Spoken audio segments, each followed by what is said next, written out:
Hey!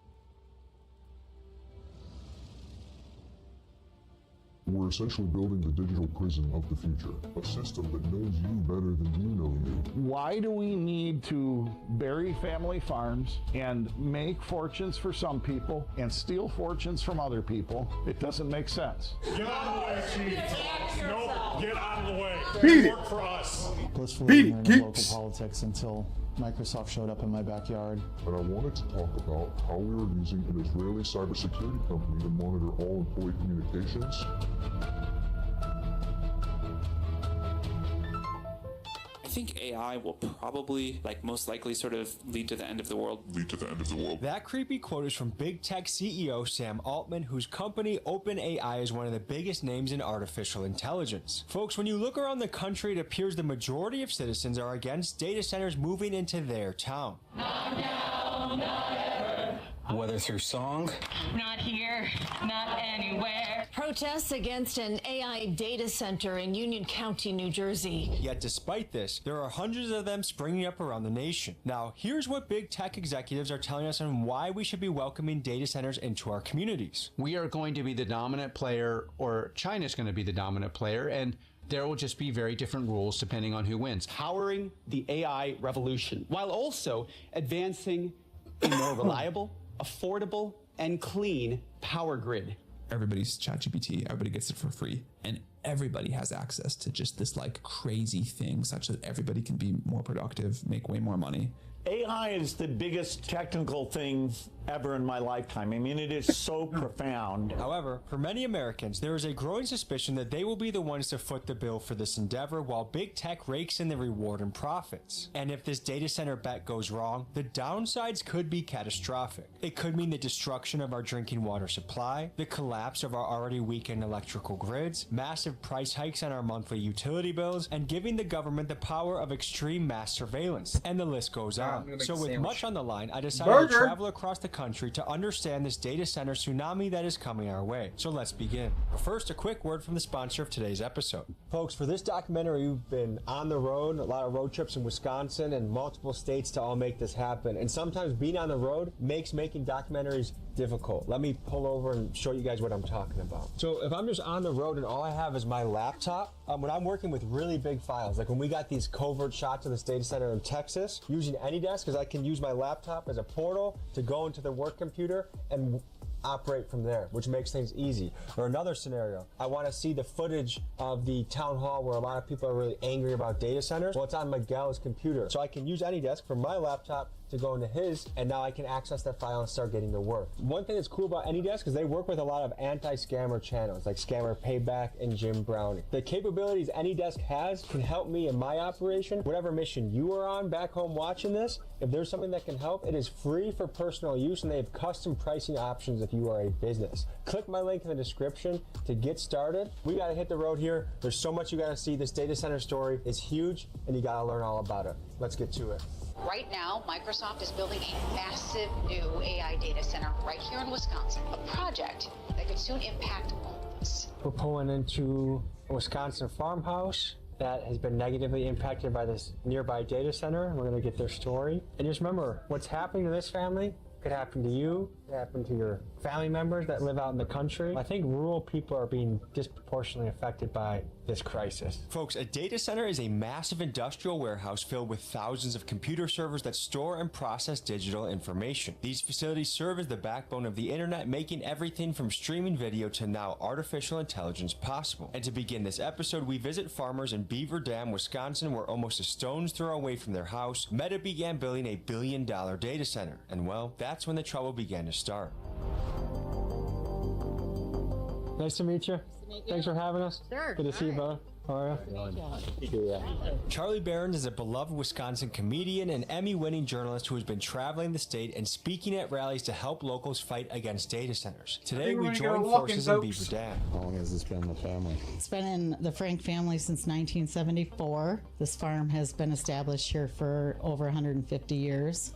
When did you notice something was amiss in this house? The main thing was probably right around the end of February. You know, we're turning on the faucets. The water is kind of discolored. It's not real great. Then we had nothing for water. We got someone out to take a look at the well, and then they declared it a dry well. You know, you're looking at either digging that well deeper or digging a whole new well, which could run you $25,000 depending on how deep you need to go. Folks, let's look at the scale of data center water usage. A single large data center can consume up to 5 million gallons of water a day, which is equivalent to the daily water consumption of a town of 50,000 people. Also, roughly 2/3 of all new data centers being constructed are located in regions facing severe water shortages. In fact, some of our key countries' water basins are at risk. The Colorado River, which 40 million people depend on, is being targeted by data centers despite the river already being in the midst of a 2-decade drought. The water levels of the Great Salt Lake in Utah are so low that residents are scared they will be facing dust storms. And in Wisconsin, where developers say they will funnel heated data center wastewater back into Lake Michigan, people are concerned that these elevated water temperatures may destroy the local ecosystems. So for many, these risks to our fresh water supplies don't seem to be worth it. Tell me in the comments what you think.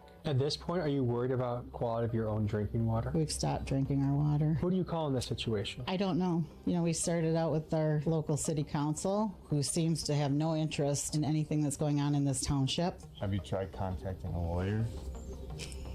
Yeah, my husband did some calling around, and there wasn't a single one that wanted to talk to us about any of this. Why do you think that is? Does anybody want to take on $1 billion, Another Microsoft data center possibly coming to southeast Wisconsin. For the last several months, the Village of Caledonia board's been discussing proposals for a data center there. Prescott Balch, I live in Caledonia. I was part of the group that pushed back on the Microsoft data center in Caledonia. Not because we're opposed to development, and we're in favor of maintaining the beauty and rural nature of this village.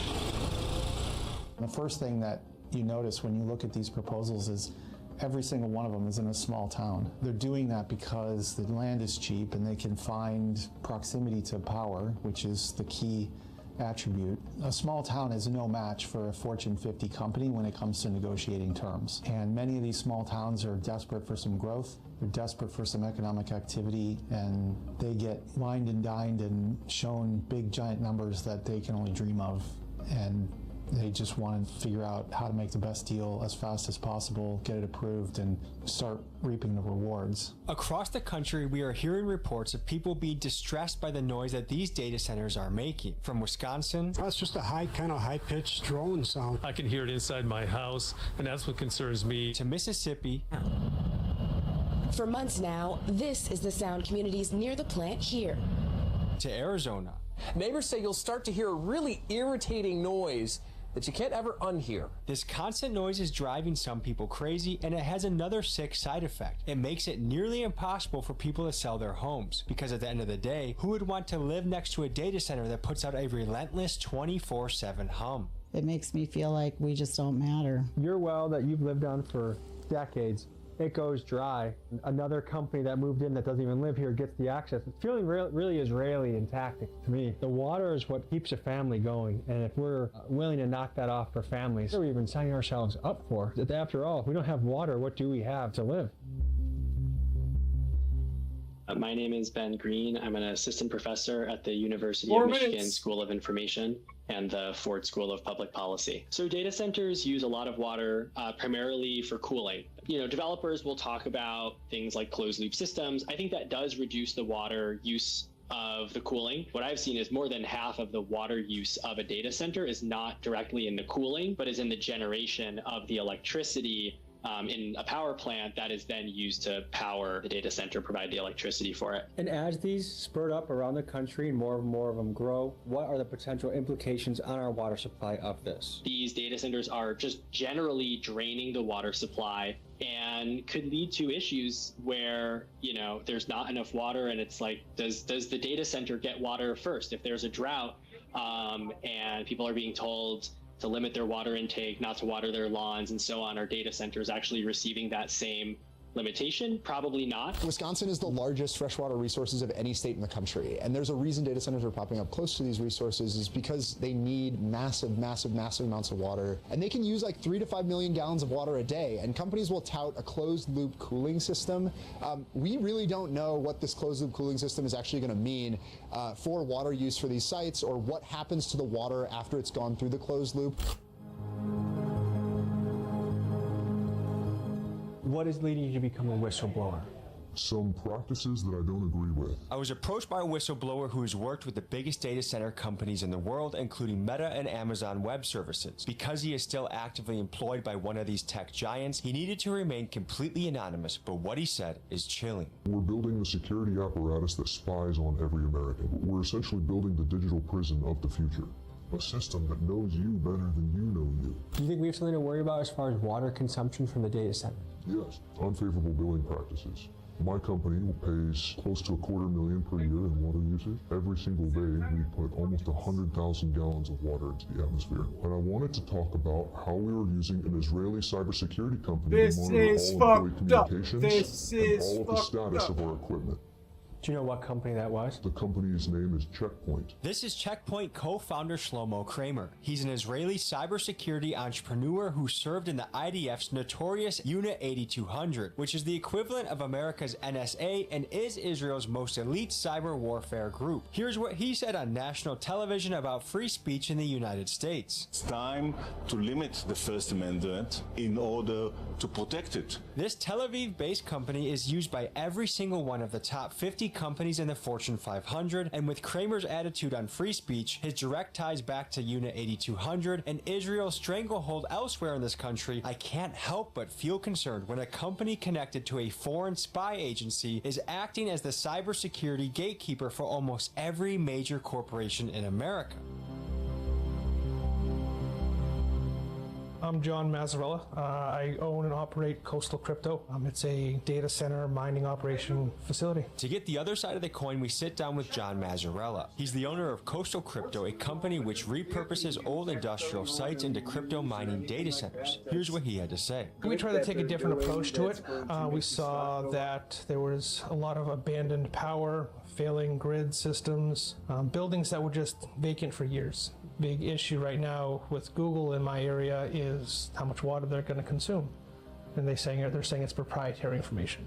I'm sure some of it's proprietary. I don't put that by them, but let's open up the doors a little bit. Why are we using that so much water? Well, what kind of situations are we using with the water? Because there's water that gets recycled, there's water that gets captured, there's water that gets evaporated. What kind of impact is their water usage actually going to have to that local economy? That information needs to be divulged. The physical building will last nearly forever. It's, concrete and steel, and they last a long time. They are very unique buildings. They're not like warehouses. They're not like office buildings. They don't have windows. They don't have tall ceilings.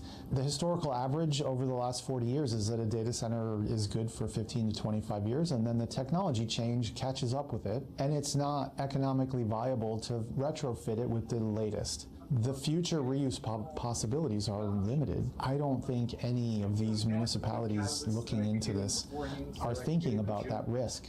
The local political people are enjoying the influx of money, and there's a lot of local people who are enjoying the influx of money. Nobody wants to even hear the local people who are paying the price. Let's wrap our heads around why, despite widespread citizen protests, local government officials continue to push through data centers. One big reason is the absolutely real boom of construction jobs, and the other is the pledge of massive tax revenue. Now, in places like Loudoun County, Virginia, estimates project that over $1 billion in taxes is coming to the county budget by taxing the servers inside the data centers. But for most other towns, this gets a little murky. You see, developers use a loophole called a TIF, which is a tax incentive that essentially takes the new promised property taxes and recycles them right back to pay for the data center's own infrastructure. So on paper, the town looks like it's getting rich, but in reality, it's not the citizens who benefit, it's just another tax break for big tech. I just want that money so badly. I want that revenue. I want to be able to get the new construction on my books so that I have a higher valuation so that I can raise taxes for the village and not raise taxes on each individual, because I've got this big taxpayer providing a big slug of new money. But like all things too good to be true, because of those risks, they're outsized risks. Most of the stories I see about data centers are about citizens losing the fight. But then I got wind of news out of Tucson, Arizona, where the citizens organized, fought back, and won. This is local leader Jennifer, and she tells us how. My name is Jennifer Allen. I am the District 3 Supervisor and Vice Chair of the Pima County Board of Supervisors. We had been told on the Board of Supervisors that there was a project kind of being cooked up called Project Blue. We were not given much information at all, not until right up before the vote that we took to approve it. We were told that we couldn't get much more information because of a non-disclosure agreement, but we were also told that we couldn't talk about it because of a non-disclosure agreement. Another concerning aspect of data centers is the standard practice of imposing NDAs that prevent locals from knowing key details that impact their own city. For example, in the town of The Dalles in Oregon, Google built massive data centers there, and the local government, bound by an NDA, refused to tell the public how much water Google was using. After a prolonged legal battle and a lawsuit led by the town's local newspaper, The Oregonian, the city was forced to release these records, and it turns out that these data centers were using over a quarter of the city's water supply. And folks, it's stories like this that increase people's paranoia around data centers when on one hand big tech tells us that there's nothing to worry about, but on the other hand they silence local officials and keep the usage around town resources secret from the very people that live there. We sat in near silence and in the dark until Beal, the developer of Project Blue, gave a more comprehensive-ish presentation to the board. When it was first proposed, was going to be a water-cooled system, meaning they were just going to keep pumping water, tens of thousands of gallons of water every day. We're a desert. We live in a beautiful desert, a lush desert, but it is a desert no less, with increasingly extreme heat, with longer periods of drought. We simply cannot sustain water-hungry industries like data centers. Our water situation here is vastly different than it used to be. Our property values are probably actively tanking as we stand here and talk. But you look around here, there's no standing water anywhere. You drive to Fond du Lac and look in the fields on your way back towards Green Bay. There's water everywhere. Does it feel like a hostile takeover of your own land and water? It feels like a hostile takeover of my township. Why do we need to bury family farms and make fortunes for some people and steal fortunes from other people so cats can wear hats? It doesn't make sense. So while farmers in Beaver Dam are worried about their wells running dry due to Meta's data center, 90 miles away in Mount Pleasant, Wisconsin, Microsoft has moved in. And Prescott explains how locals are worried about a massive tax increase coming their way. Mount Pleasant puts $1 billion of new valuation on their books, which equals 17% increase in their total valuation. That meant they could raise their taxes 17%. Well, they chose to only raise it 8% and then hid that increase behind some other line item reductions to sort of hide it from the community members. The developer of the data center does not start contributing to that general fund until that tax increment district is closed out. Microsoft, in the case of Mount Pleasant, is not paying a dime towards that 8% increase. That is coming on the backs of every person in Mount Pleasant. If we don't start standing up for what is right, this is going to continue forever until it's too late. They're operating as a business. They have a lot of negotiating power when they're choosing these sites, and they get tax exemptions when they do so. They're not playing by the rules that you and I have to play by. That's what the water looks like. And if the mayor of Beaver Dam wants to come drink it, she can. At this point, it's completely contaminated. Get that for sure. Then, So all this sand just came out of that faucet, yeah. And that never happened before. No. Anybody want a drink? Not bad. What you see here is sand and sediment in Scott's water. And if you've seen AOC's viral clip talking about Georgia drinking water, you've seen this before. This is what the drinking water now looks like next to that data center. And I think both of us can agree that neither one of these things are drinkable. For people near data centers, this can happen, and it's for two main reasons. First is the heavy construction shaking up the local water table, and second is because of the vacuum-like pressure that comes when a data center is sucking millions of gallons of the town's water supply. Now, sand is obviously bad, but for those even more unlucky, they're worried about losing their water supply altogether.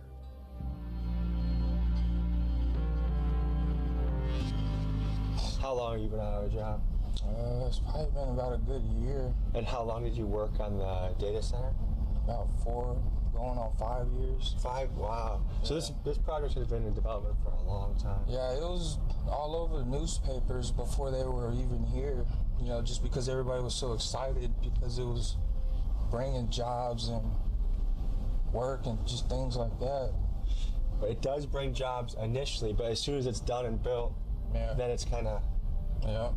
And so it's built, functioning, and there's no more... It basically runs itself. And you don't need that many people, you know, after you build everything. How well did they pay people to work on this project? At first, it was barely like $14, $15. As of now, they pay people pretty good because they don't have as many people. Is water plentiful in these parts? You can see they've almost dried out this section of the lake right here. Folks, behind me right now is the body of water that cools these data centers. And if you look over here, this is a lake that 5 years ago was full and now it is dried up. And I think it's fair to ask ourselves and be afraid, are these water sources going to be dried up in 5 years, 10 years? And what are the implications on our everyday life when that happens? Will we be regulated to showering on Tuesdays, Thursdays, Saturdays while these data companies get full usage of our water? Will this clean water turn into toxic water? Will it creep through into our aquifers and water tables? And at what cost to the average person will these operations have? And the problem is that when you try and dig into these matters, oftentimes these are classified things protected by NDAs because it's company secret, company information. And we as the people, I think, have a right to know what direction this is headed, especially if it's our water supply, and one of the most basic things that we need to live. Folks, it may sound like I'm being overly dramatic, but you have to know what is happening behind closed doors. Across the country, data centers are making extremely lopsided, secretive deals with local governments that border on predatory. In many of these arrangements, data centers lock in massive water and power contracts that are shielded from the public eye. And because they get special wholesale rates, mega corporations often pay less for water and power than you do in your own town. Some states, like Wisconsin, are fighting back and requiring data centers to cover their costs, but in most cases, citizens pay the price, like in Virginia, where electricity prices have increased by over 267% in the last 5 years. Does the town feel like this is a benefit to the community? As far as having a job, maybe. How do you feel about all this? I kind of got a sore spot in my throat for it because of what I went through, but then when I was, you know, making money with them, you know, it was a good thing. A lot of Americans, we fear that with this AI growth and this data center growth, that a lot of jobs will be replaced with AI, leaving a lot of people jobless while we have these really rich people at the top getting even more rich. But I could believe it because at this point, if you're not building more like they are, it basically runs itself. And the only thing you have to do is maintenance. One of the biggest red flags is that we the people are going to be screwed by these deals. Yes, your water bill will go up about 100% over a period of time. Not 3 years, 5 years? Probably about 5 years. But the data center will pay the same amount every year for their water usage and power usage, because they're viewed as essential. These are the richest people in the world. I mean, we're talking about Larry Ellison in Port Washington, who's the second richest man on earth. How did these folks end up getting with response if they're not media? Well, that's the scene there. Hundreds of trucks moving tons of dirt. It's the sound Port Washington residents have been listening to 24/7. Work being done day and night. We own this building. We're the taxpayers. Hey, you work for us. All of that have reservations. What you are seeing is concerned citizens trying to attend their city council meeting about data centers, but being told there's not enough room, so instead they are pushed off into a separate area with no face-to-face contact with the city decision makers. Is it full in there? It's full. Yes. And in one of the last Port Washington meetings, local resident Christine was forcibly removed by police. A Port Washington City Council meeting turned into a shouting match, ending with 3 people arrested on Tuesday. All of it because of a recently approved data center. Get out of the way, Chief. Nope, get out of the way. We cannot speak for all of you, but we will try and speak for you. Thank you. This is outrageous. Yeah, thank you. At this point, the question is not whether opposition exists. It clearly does. The question is whether this council is willing to acknowledge risk accept responsibility, and change course when warranted. I don't want to be hyperbolic, but I genuinely believe these the data centers and AI in and of itself could potentially be cataclysmic economically. Like, the people of Port Washington are immensely frustrated, as millions of Americans are across the country, because we don't want these technocrats swooping into our communities to steal all of our resources so that they can eventually take our jobs. We don't have the ability to live the American dream. It's essentially been stolen from us. And all of these issues kind of compound on one another, and it's leading to a generation of apathetic, disillusioned, and frankly disinterested individuals who don't want to be members of a democratic society anymore. It's like $15 billion into this Port Washington data center to create, what, 100 jobs? By my calculations, if Port Washington takes the full amount of the new construction, their taxes will increase 50%. The city taxes will increase 50% over the course of the next probably seven or 8 years. I think you should tell people that. Like, tell people that's your plan, and then see how excited they are about it. Amanda Mueller lives a half-mile from the site. Right now it's very bright. We call it the land of the midnight sun. You can't see the stars anymore. City officials say working overnight means the build-out will be done and the city will see tax benefits sooner. But this group isn't holding their breath. Hundreds of people just started showing up and expressing lots of concerns about the use of water and energy and the costs. And that momentum just kept growing and growing, and they were successful in getting the city of Tucson to back out and to agree not to annex the property, which meant that Beale was stuck with our 290 acres, and all this plan that they had cooked up just fell flat. Knowing what we know now, I wish we'd had all of those things in place before, so that we would have had greater opportunity to stop the project, a lot more information, a lot more transparency, and just tools for community to be involved and draw the line. Initially, when we interviewed Jennifer out in Tucson, it was a victory story. The people had shut down, and the city council had shut down a data center coming to town. But I just saw an update that the Arizona Corporation Commission is trying to push it through despite the will of the people. And so it's not looking like a victory for the people, it's looking like a victory for big tech. We'll see how the story continues. What are the revenue streams from a data center? They are humongous. So, for example, if I plug in one server to another, that is $300 per month from that just one fiber connection. Now, there are millions of fiber connections inside of every single data center. The numbers are so large that you can't even comprehend how much money it is. Right now, all over the country, big tech is offering individual farmers tens of millions of dollars for their land and spending billions on construction. And you might be wondering, how will they be making all this money back? Because yes, they make subscription money by charging people $20 a month for ChatGPT, or they sell massive corporations AI software packages, and this does bring in a good chunk of change. But in reality, this money does not make a dent in what they are currently spending. Essentially, these tech companies are making a giant gamble to become the AI superpower of the future, which to them is a trillions of dollars winner takes all race. And if this bet does not pay off, the crash of this AI bubble will be felt globally. In fact, some experts warn that a collapse would wipe out as much of $33 trillion in market value, and this would plunge the stock market by as much as 40 to 60%. Yikes. What do you see as the biggest misconceptions that a lot of people who are up in arms have about these data centers? Again, it's educating on these smaller details. Internet. I'm not tapping into the town's, fiber line and bringing in my own. I'm not pulling residual power from the town. I'm, increasing the consumption of power for the town, or I'm increasing the grid structure. So I'm not stealing anything. I'm not taking away from somebody that could use it. I'm trying to bring more infrastructure and stability to a grid system or a network system or a community that needs jobs. What comes to your mind when you see all this? I mean, a big metaphor, a huge metaphor, a giant hulking carcass of a metaphor of industry that used to be built by American workers, by men using their hands with skills, trades. And obviously this was built by workers, but now, we're talking to one of them that kind of got discarded. There's a bunch of reporting on how they promised 300 jobs and actually wound up hiring 14. These billion-dollar facilities only employ 100 people, some of them security staff, some of them janitorial staff, but they will claim that they bring 1,000 jobs or more to the area per building. But that's not the case. They use contractors that travel from outside the locality, and all of these jobs are not permanent jobs. Their main workforce is the minor maintenance, what I was saying. Once the computers go down, they bring them in racks, and they just refurbish them. And how long until it's robots maintaining them? How long until it's like a Tesla bot just walking around, just changing racks, checking switches? And you probably could automate that like a car, like an assembly line. If this giant carcass of a building isn't the perfect metaphor for what's happening all around America with these data centers, I don't know what is.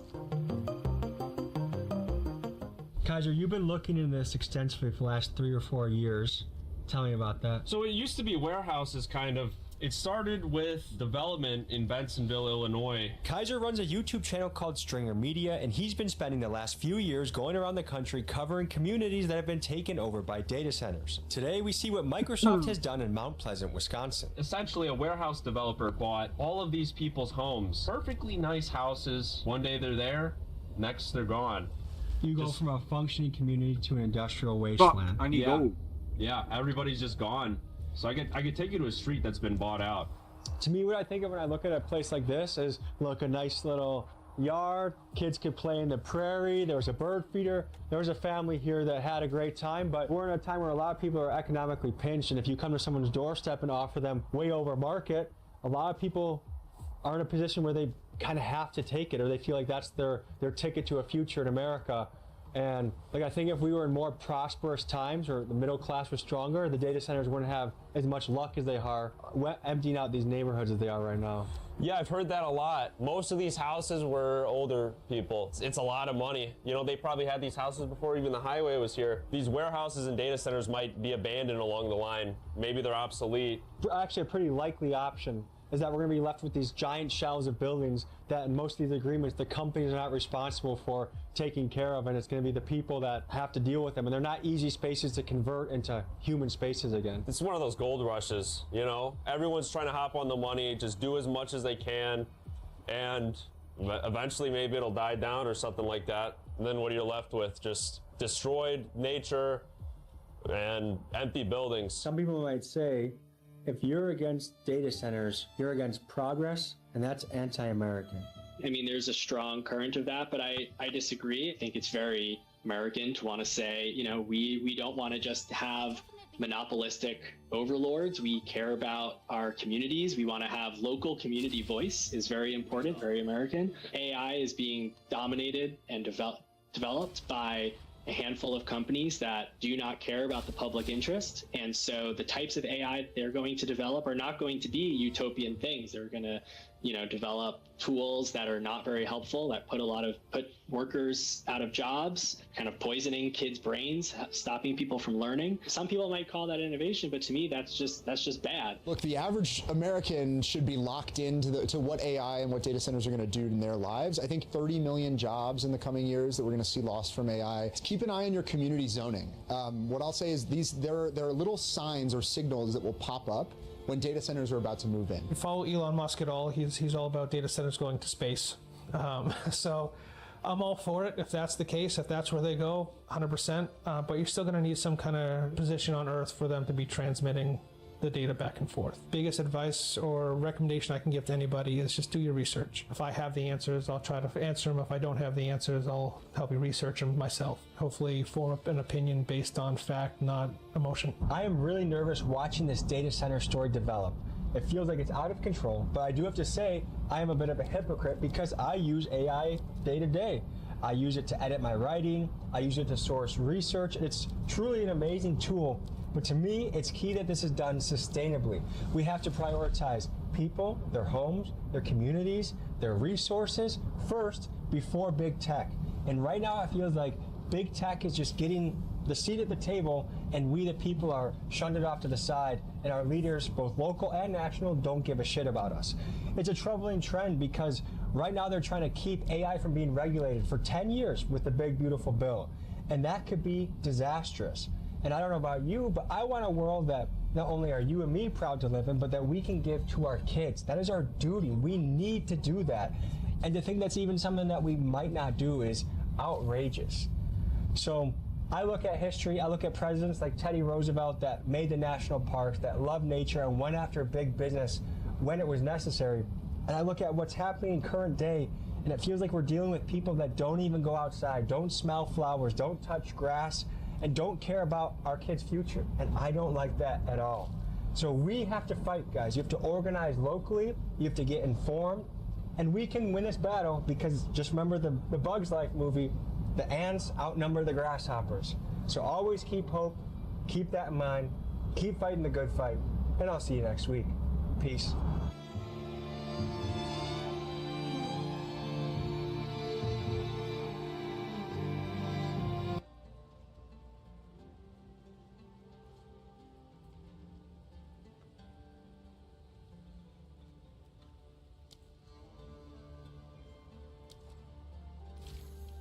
They say true Americans can't appreciate the finer things in life, but we like to think that a rough and rugged taste is what makes us unique. That's why we like to kick our feet up after a hard day's work with a crisp Wubweiser ale and pair it with a bold Wuboro cigarette. And for the next 2 weeks, you can show the world what a true American looks like by going to pmw.store and picking up some cloth-only cut for the real and rugged.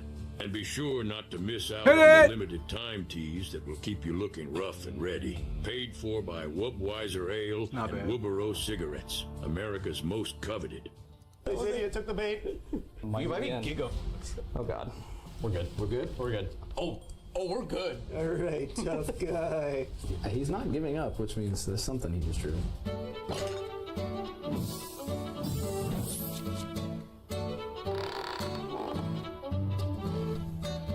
Hey, can I just say, we're here on the Florida prairie. Yes. I'm joined by two very special guests and Charlie. I love that's such a good joke.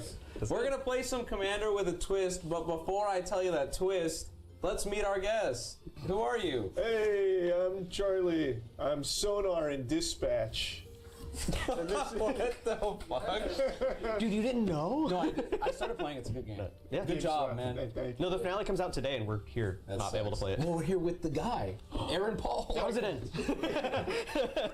And I'm Zach. I'm the disembodied voice on Skill Check that you occasionally hear. You're not in Dispatch? No, I'm not in Dispatch. Oh. They didn't give me a call back. That's tough. After auditions. Invisigown. And Peanut's here. Hi. And I'm here, and we're going to be playing Commander with a Twist. We are on teams. Charlie and Zach and myself and Peanut are on a team. And the first team to get eliminated loses. And the losing team will have to decide who on their team is getting tattooed by Charlie. So there's a lot on the line here. If you're eliminated yourself first, your team's not out. But when your team's out, you lose, and someone has to get a tattoo. And Charlie's a great... Rye, put up Charlie's Bart Simpson tattoo.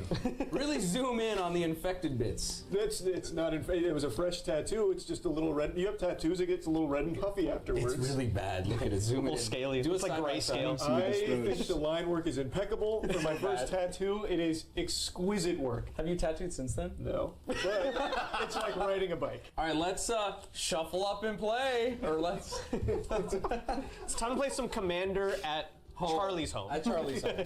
I'm playing Koma, World Eater. He can't be countered, trample, ward 4, and he makes serpents. Koma's mean. This is the less mean one. I've got America. I play the Zangief version of this. This is Zach's deck, actually. America can't or must be blocked if able. On my turn, she's indestructible. When America deals damage to a creature, if that creature has dealt excessive damage, this turn that creature's controller sacrifices non-creature, non-land. I am playing Sammy Wildcat Captain. They have Double Strike and Vigilance, and spells you cast have affinity for artifacts. And I'm playing Jeff Goldblum. Ooh. Dr. Ian Malcolm, also known as Atla Polani, Nest Tender. Pay 2 and tap to create a little egg creature token with Defender. Whenever an egg I control dies, we're going to play a lottery. We're going to reveal cards at the top of the library until we reveal a creature card, and that just goes onto the battlefield. The rest go on the bottom of the library. Charlie starts. Yes. Have we already resolved our mulligans?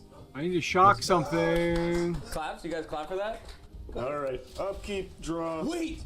Should we make him do our house rule? It's kind of like way too late. All right. What's the house rule? It's dumb. Everyone hates it. Person who starts doesn't draw till their end. Why But is it's he not okay, you getting already drew, shocked? you already drew. Our whole channel hates it. Everyone hates it. Look at him. He's like, why would I do that? No, that's cool. That's so cool. He's patronizing us now. Go ahead, do your fucking turn, buddy. Okay, I'm gonna pay one. I'm gonna. Shit get ain't working. Immediate fetch land. Immediate fetch land. Is Aaron Paul like cool in person or? Bro, that guy was the man. Unless you need to play. Oh, they can do that. Oh wait, show me your hand. What are we doing here? I was gonna ask. I was gonna ask if we were doing that or not. Yeah, I couldn't. I mean, we're on a team, right? Yeah, I wasn't sure. Bro, let's do it. Yeah. So I'll grab the overgrown. This is gonna be good. Dude, you got a good hand. We're just kidding. I need to get there though. All right. I'm so There's confused. nothing with this after making us wait. What'd you play? Attaboy. Llanowar elves. And I'll pass. All right, I'll draw for turn. I'm gonna play Glittering Massive. It comes in tapped. Okay, see, that's more what I was feeling. Okay. We're good. We're good? We're good. Oh, we're good. It's good. over. I'm gonna play an Exotic Orchard. It taps for 1 mana of any color. A land that an opponent controls could produce. I'm not gonna do anything with it. I'm gonna pass. I got you on mine. Draw. Okay, this is good. Yeah, This is good. Forest into a ring. That's so much more cringe. It really is, though, and that's gonna be a pass. All right, tough guy. All right, tough guy. We'll just throw down the cliffs and then I'll just tap and bring out ignoble. He's ramping. He's actually way ahead of us. Yeah, no, not for long. I got. Oh, soaring bounces. I got cheese in my hand. And then I'm gonna swing the Llanowar elf. I knew it. It's coming at Wubby. No! It's coming at Wubby. Kind of deserved. Yeah. Who gets hit with Llanowar elves? No, we do have a rule. Whoever gets hit first does have to take a hit of smelling salts. Unfortunately. I got to just have this on me. Oh, I gotta go again. Yep. No, I'm full. I'm trying to quit. I forgot to shock myself. My turn? That's up to him. All right, I'm gonna untap. I'll play an Inspiring Vantage, and then I'll tap 2 for a Boros Signet, and I'll pass. Okay. It's like a Soul Ring. I'm gonna play a forest. I'm gonna tap both of those for 3 visits. I'm gonna grab a forest card. Play on the battlefield and shuffle. I'm just gonna go ahead and grab. Is that a Doctor Who 3 visits? It's the cheapest one, dude. It's just it's what I had when I You know, these are all printed. I'm just gonna grab my Triome, which is gonna come in tapped, and then I'm gonna pass. I will play off that. Drawer. Let's drop an island, tapping. Ooh. Yeah, I'll tap this. I'll float 1. Nature's Lore. Search library for a forest. Put it into play. Shuffle. And I'm gonna grab a fancy forest. Proxy, I can tell. Very much real. I was gonna say proxy. And I think I'm gonna do something with that. I'm still floating 1 colorless. Okay. Didn't ask. Sorry, we're on a team. Sorry. Yeah, bro. What the fuck? Actually, I got nothing for it. I'll pass. All right, I'm starting to scale. This one's for my city. Who says that? I'll play the Verge, and then I think we'll get this farty sharded. What do we say, gentlemen? Huh? I'll tap. You should pass. For 4 to bring out Nayeth of the Dire Hunt. Whenever one or more creatures you control fight or become blocked, draw a card. At the beginning of combat on your turn, you may pay 3. If you do, double target creature's power until the end of turn. That creature must be blocked this combat if able. All bark, no bite. I agree. What's its PT? 3/3. Pussy. You want that? Quick, what does that creature do? A lot. It's a big boy. It's a scary guy. Judge, how we doing? Good. All right. Okay. Judge, you missed me not shocking that landed, by the way. He did really miss that. I had faith in you. I'm gonna tap 3, play Foundry Inspector. Artifact spells you cast cost 1 less to cast. We're getting there. And I will pass. I'm gonna play a Kessig Wolf Run as a land. I can pay X in red, green, and tap, and target creature gets +X/+O and gains trample until end of turn. There's the card. You might need a blocker. I think I'm just gonna play my commander because I can. That's good. That's good. I need to get him out. Get him out. I have cards I can play, but I think the commander right now is more important. If it happens. Oh, that's good. That's gonna really help us. Yeah. Definitely wasn't just a fucking land you showed me. Don't tell him that. I'm tap 4 and play Jeff Goldblum. He's a 2/3, by the way. I didn't say that. And I pass. Okay, untap, draw. Okay, we're gonna drop a Dreamroot Cascade, which enters untapped. So I control land, tap for 2, 3, and 4. I'm gonna play Toski. He's a Bearer of Secrets. He's a 1/1, can't be countered, indestructible. He attacks every combat if he can. And whenever a creature I control deals combat damage to a player, I draw a card. We're gonna lose this fucking game, by the way. Yeah, we played an actor and a squirrel. He's got like an ethereal death monster. We're fine. This isn't a squirrel. Just get an egg out. I got you. 2 mana, nothing to do. Pass. Yes. Oh wow. Zach, look at this hand. You want to come? Look at that. Ooh. That's baby. That's kind of gross. That's good. Yeah. I actually have a. We're actually gonna win. I have a huge plan. Okay. Let's just hope he passes. Enough deliberation over there, guys. Yeah, go trying to play a game over here. We're gonna. Ain't no way. Okay. So like when you're sonar, do you like picture yourself as like a big bat in the recording studio, or like? I had to. Not many people are able to act the way that I am. Like, I get into the mind of the character. I become Sonar in that booth, actually. He's like, actually, I ad-libbed the twink line, believe it or not. That was my own theory craft. I'm playing Gimli's Reckless Might. Creatures you control have haste. Whenever you attack, creatures you control have total power 8 or greater. Target attacking creature you control fights up to 1 target creature you don't Carl's control. groaning because he knows this card. He knows this deck, and he's like, this is really bad. We're in a good-looking spot right now, I think. There's no reason to be swinging. That's what I'm saying. Pass. It's a safe pass for you. Is what it is. It's a friendly game. No reason to be turning cards sideways. I think I will just pass, actually. Oh, that's big. He fell for it. That's so big. I'm gonna untap and draw. I'm gonna play Solemn Simulacrum. I'm gonna get a basic plan. Let's get Mountain. I'm gonna pass my turn. Untap, upkeep, draw. Ooh. What we're gonna do here is pass the turn. No way. Oh, fuck. He's cooking up a crazy scheme. Okay, right. Swing on me. We need this top deck. If this is a land, we are back. Ready? I'm gonna look at you. Mashallah. Island. I'm gonna tap for 1, 2. I'm sorry. Let's go. They all attack. 1, 2, 3, 4, 5, 6, 7. I'm gonna cast Coma. Oh, Coma cannot be countered. Ward 4, trample once again, and whenever I deal combat damage to a player, create 4 3/3 serpents named Coma's Coil. I'm tapped out. I have a 1/1. He has to attack every combat, so I'm gonna swing him on Peanut. But we're on a team. Why would you do that? We're on a team. Well, in response. Oh no! It's all an act. I'm gonna tap 2 into my commander in response to tap her. Yeah. And I'm gonna create an. Do we have tokens? Yeah. This is an egg, Rye. Replace this with an egg token. It's still 0/1. You're good. It's a 0/1. I'm gonna hold priority, and on top of that, I'm gonna tap 1 green for Worldly Tutor as well. Search my library for a creature card, reveal that card, shuffle my library, and put that card on top of it. Those watching at home, we're cooking right now. This is very bad for them. Let's get active, dude. Let's wake it up a little bit. Let's get social. Make them sweat, you know? I'm gonna reveal Gishath, Sun's avatar. I feel. And maybe he comes out. I don't know. I'm gonna reveal him. I'm gonna put him on top of my library, and then in response, I'm gonna block. You're gonna block my guy? Egg. I'm gonna block with the egg. Okay, so I killed the egg. Oh no! Oh no! We're mean. So the egg dies. The egg dies, and then my commander triggers. Whenever an egg dies, I'm gonna reveal cards at the top of my library. The first creature card that comes on the battlefield. Oh wait a minute! What? You put that there? It's Gishath. Crazy. Vigilance, Trample, Haste. Whenever Gishath, Sun's avatar deals combat damage to a player, reveal that many cards at the top of my library. Put any number of dinosaur creature cards from among them onto the battlefield, and the rest on the bottom of my library in a random order. He's got to live, is what we need now. He's got to make it around the sun. All right, that's combat over. You're done. You good? Yeah, that's I'm done. I have nothing else. I pass. 2, 3. I'm gonna keep that up. 4, 5. America's here, and she has haste thanks to this. Wait. A bunch of triggers are going to happen that I don't remember. No, he doesn't remember either, so it's fine.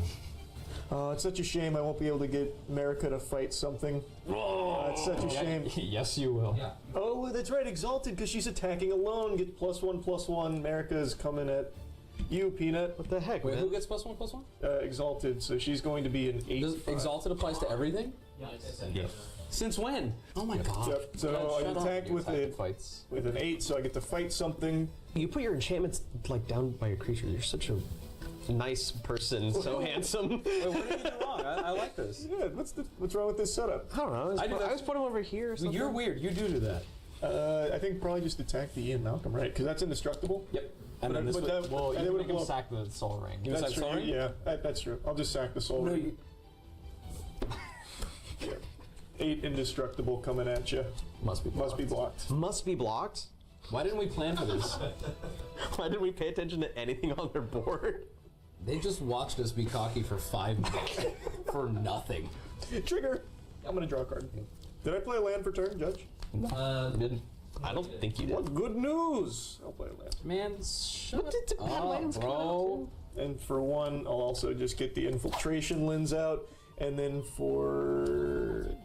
I'm gonna keep this one up. My pass. Alright. I'm gonna go gambling. Gambling? For a card. Put it in your hand and discard at random. Who wants to pick a card at random? Me. Alright. Will you tell us if I pick it? Yes. Okay. What do you think? This one right? No, that one's revealed a little bit. Maybe not. He wouldn't put it just on the bottom. No, he did shuffle, actually. This is one. This is the one he just grabbed. I know it. Go ahead, show us. Unexpected windfall. Not the card. That's not. He wouldn't have. Yeah, fucking started for that card though to get rid of. Sure. It depends on what's in his hand. That's such cope. Yeah. I'll also play a land tax. Do we might get tattooed? You might get tattooed. What the fuck? Listen, I'm gonna see who's pulling their weight in this game. By the Charlie, I want to draw a card. Okay. I'm gonna swing at you with Solemn Simulacrum. Okay. I'll just go turn blood up then so you can draw. Cool. I will pass my turn. Let's make something happen, dude. I'm gonna untap, upkeep, draw. I might actually wait on it. They don't have much mana up. They got 1 between them. I've missed 2 land drops. Wait, Peanut. I'm gonna say this outwardly, even though it's kind of risky. Is it smarter for us to hard focus one of them? And if so, it should be Charlie. I feel like he's harder to get at, though. Because I can crack an egg on my turn if you keep him. We got options. I don't think it helps that much. Okay. Right now. Okay. That's fine. We can wait. What sucks is I'm scared to play artifacts, though. Yeah. Really Soul Ring in the yard. I'm just gonna. Is it worth it? I think I should do what I want to do. All right. Untap, draw. We'll play a land. Waterlogged Grove. What's in your guys' hands? I think they almost bit. I think I was just about to say This something. sets him back further than you. I'm gonna tap for It's 1, better to do that early 2, if you're gonna do it. 3, 4. I'm gonna play Whelming Wave. I'm gonna return all creatures to owner's hands except for Krakens, Leviathans, Octopuses, and Serpents. Oh, I love that card. Yeah. Okay, cool. I am gonna swing Coma on Charlie. 8 Commander. Well, wait, trigger. When I deal combat damage, I'm gonna create 4 3/3 serpents. And that is gonna be a pass after that. Okay. I'm gonna play a Rootbound Crag. Comes in untapped because I have a forest. It's a serpent. Yeah, no, the scales are very like. You can actually use a trim around the base, I think. Llanowar. Let me go test this shit. I just have to rebuild. They have haste from this, so I can tap. Gotta rebuild. Yeah, you heard him. 5. Wait, what gives him haste? The Gimli's. It's okay. I hit him for 8. He's hurting. It didn't feel good. Commander's back out though, and he has haste again. That's okay though. He can't. The blow up thing we're not affected by. Tap here. I think it's gonna be more though. All right, here comes 8/8. Must be blocked at. Well, should I just leave it? I shouldn't really. You could also hit your drawing 2 teammate. cards is That'd be nice. cool. I think draw. Yeah, I'm gonna take the chance. It's coming at you, Wubby. It's got to be blocked. It's Gimli trigger. Oh yeah, and it's gonna fight something else. I'll just blow up another serpent, I guess. Okay. Without any intervention, Judge, I can block and kill it, right? Or is it indestructible? It's indestructible. Oh, okay. So I'll just jump block 1. And now I'm gonna draw 2 because it got blocked. What the heck? So I've drawn my 2. One of those would have been real nice to see a little bit ago, but I've got nothing else I can do, so I pass. Upkeep trigger. I missed so many land drops. I'm gonna draw for turn. Ooh. Judge, more like. I'll play Mazabith. Oh, that's really good actually. And then For him, I'm gonna play Big Score, discarding a mountain. And I'll make 2 treasures. I draw 2 cards. All right, I have to discard out of hand size, but I'll pass my turn. Don't do anything till he does. I'm now sweating. I'm gonna play a plains for turn. He's still discarding. Just wait. I'm serious. I've never been more serious. All right, another. There, see, yeah, there. Yeah. Now you go crazy with it. I think we need to start focusing on player removal, and that's him. This is gonna help me. This is gonna help me find a solution to our problem. Currently, we don't have a problem. They're tapped out. I have a free turn. So just do it. Just do whatever you want. I'm just saying. Here's what's gonna happen. On my turn, I'm gonna do it again and be bigger. You need to protect yourself from what he can do because I can't remove anything right now. We're just gonna have the guy out. We're going to. Someone can make red. Yes. Okay. Cool. I'm gonna play my commander again. Atla Polani, and I pass. Okay, big turn here. This is for you. I'm going to first tap for 1, 2, and I'll pay a life for 3. And I'm going to cast Tribute to the World Tree. Whenever a creature enters the battlefield under my control, draw a card if its power is 3 or greater. Otherwise, put 2 counters on that creature. Fucking huge. So with that in mind, 8 coming at Charlie. I can do nothing but take it. Yes. One more and he's out. So invite him on the show. Take him out first. Just fucking yes. I'm going to create 4 more serpents going to 6, and then I'm going to draw 4 cards off Tribute to the World Tree. I am then going to tap for 2. We're going to Rampant Growth. I'm going to search my library for a basic, put it on the battlefield, tap, then shuffle. I'm going to pass on that. I'm going to grab a basic forest. All right, here she comes. I've never played this seriously in a filmed game in my life, and I'm like, I'm not holding nothing back. I'm literally gonna remove Charlie from the game. I don't think we need. Right, put in a montage of how long they're discussing this turn.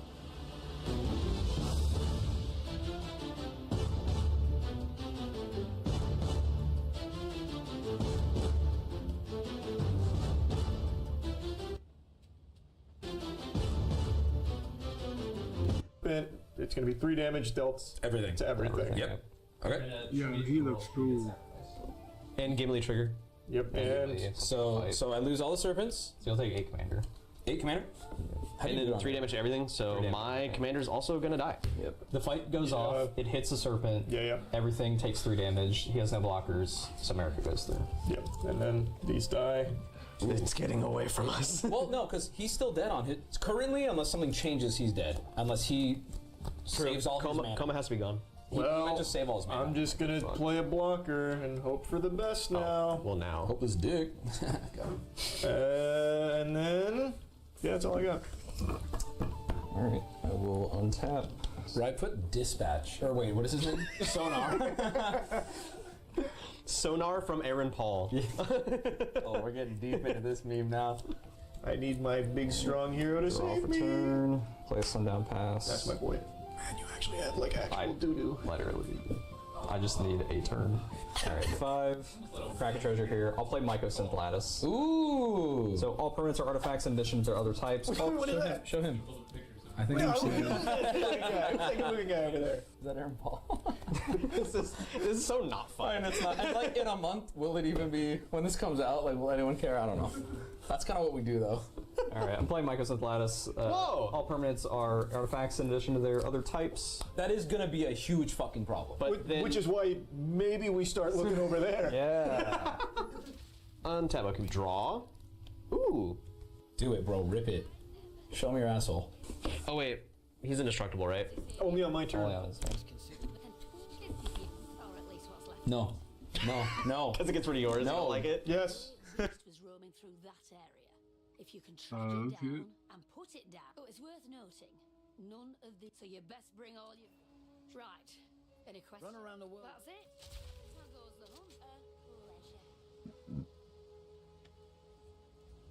Hilda. You have so much mana. Don't do it. Don't. No, he's dead on my turn. You and Zach haven't been able to enjoy the game. Why Wubby and I having all the fun? Take us both out, please. Come on. Hold it right there, partner. Don't! It seems like a good play. Wait! I don't know what that's it a is. salvation in the future. It seems like a good play. You hear our opponent begging for you to do something? maybe don't. Yeah, you kind of make a good point. This one's for me. I'm gonna play a card for me. I'm gonna tap selfish 3. I'm gonna play Hunting Velociraptor. Ooh, that's fun. First strike, dinosaur spells you cast have Prowl 2 in red, which means I can cast a spell for its Prowl cost if I dealt combat damage to a player this turn with a creature with any of its creature types. Basically meaning if I hit you with a dinosaur, I can then cast a dinosaur for 2 in a red. I'll pass. Okay, I don't know how Charlie isn't dead.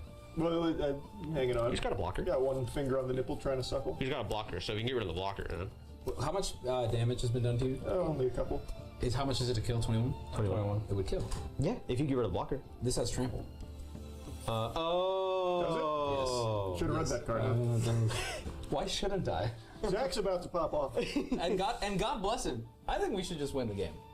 that was a good time for Charlie to plead his case as to why keep him alive. Yeah, if you don't take Zach out right now, you're about to lose on his turn. Because of your new artifact thing, for 6.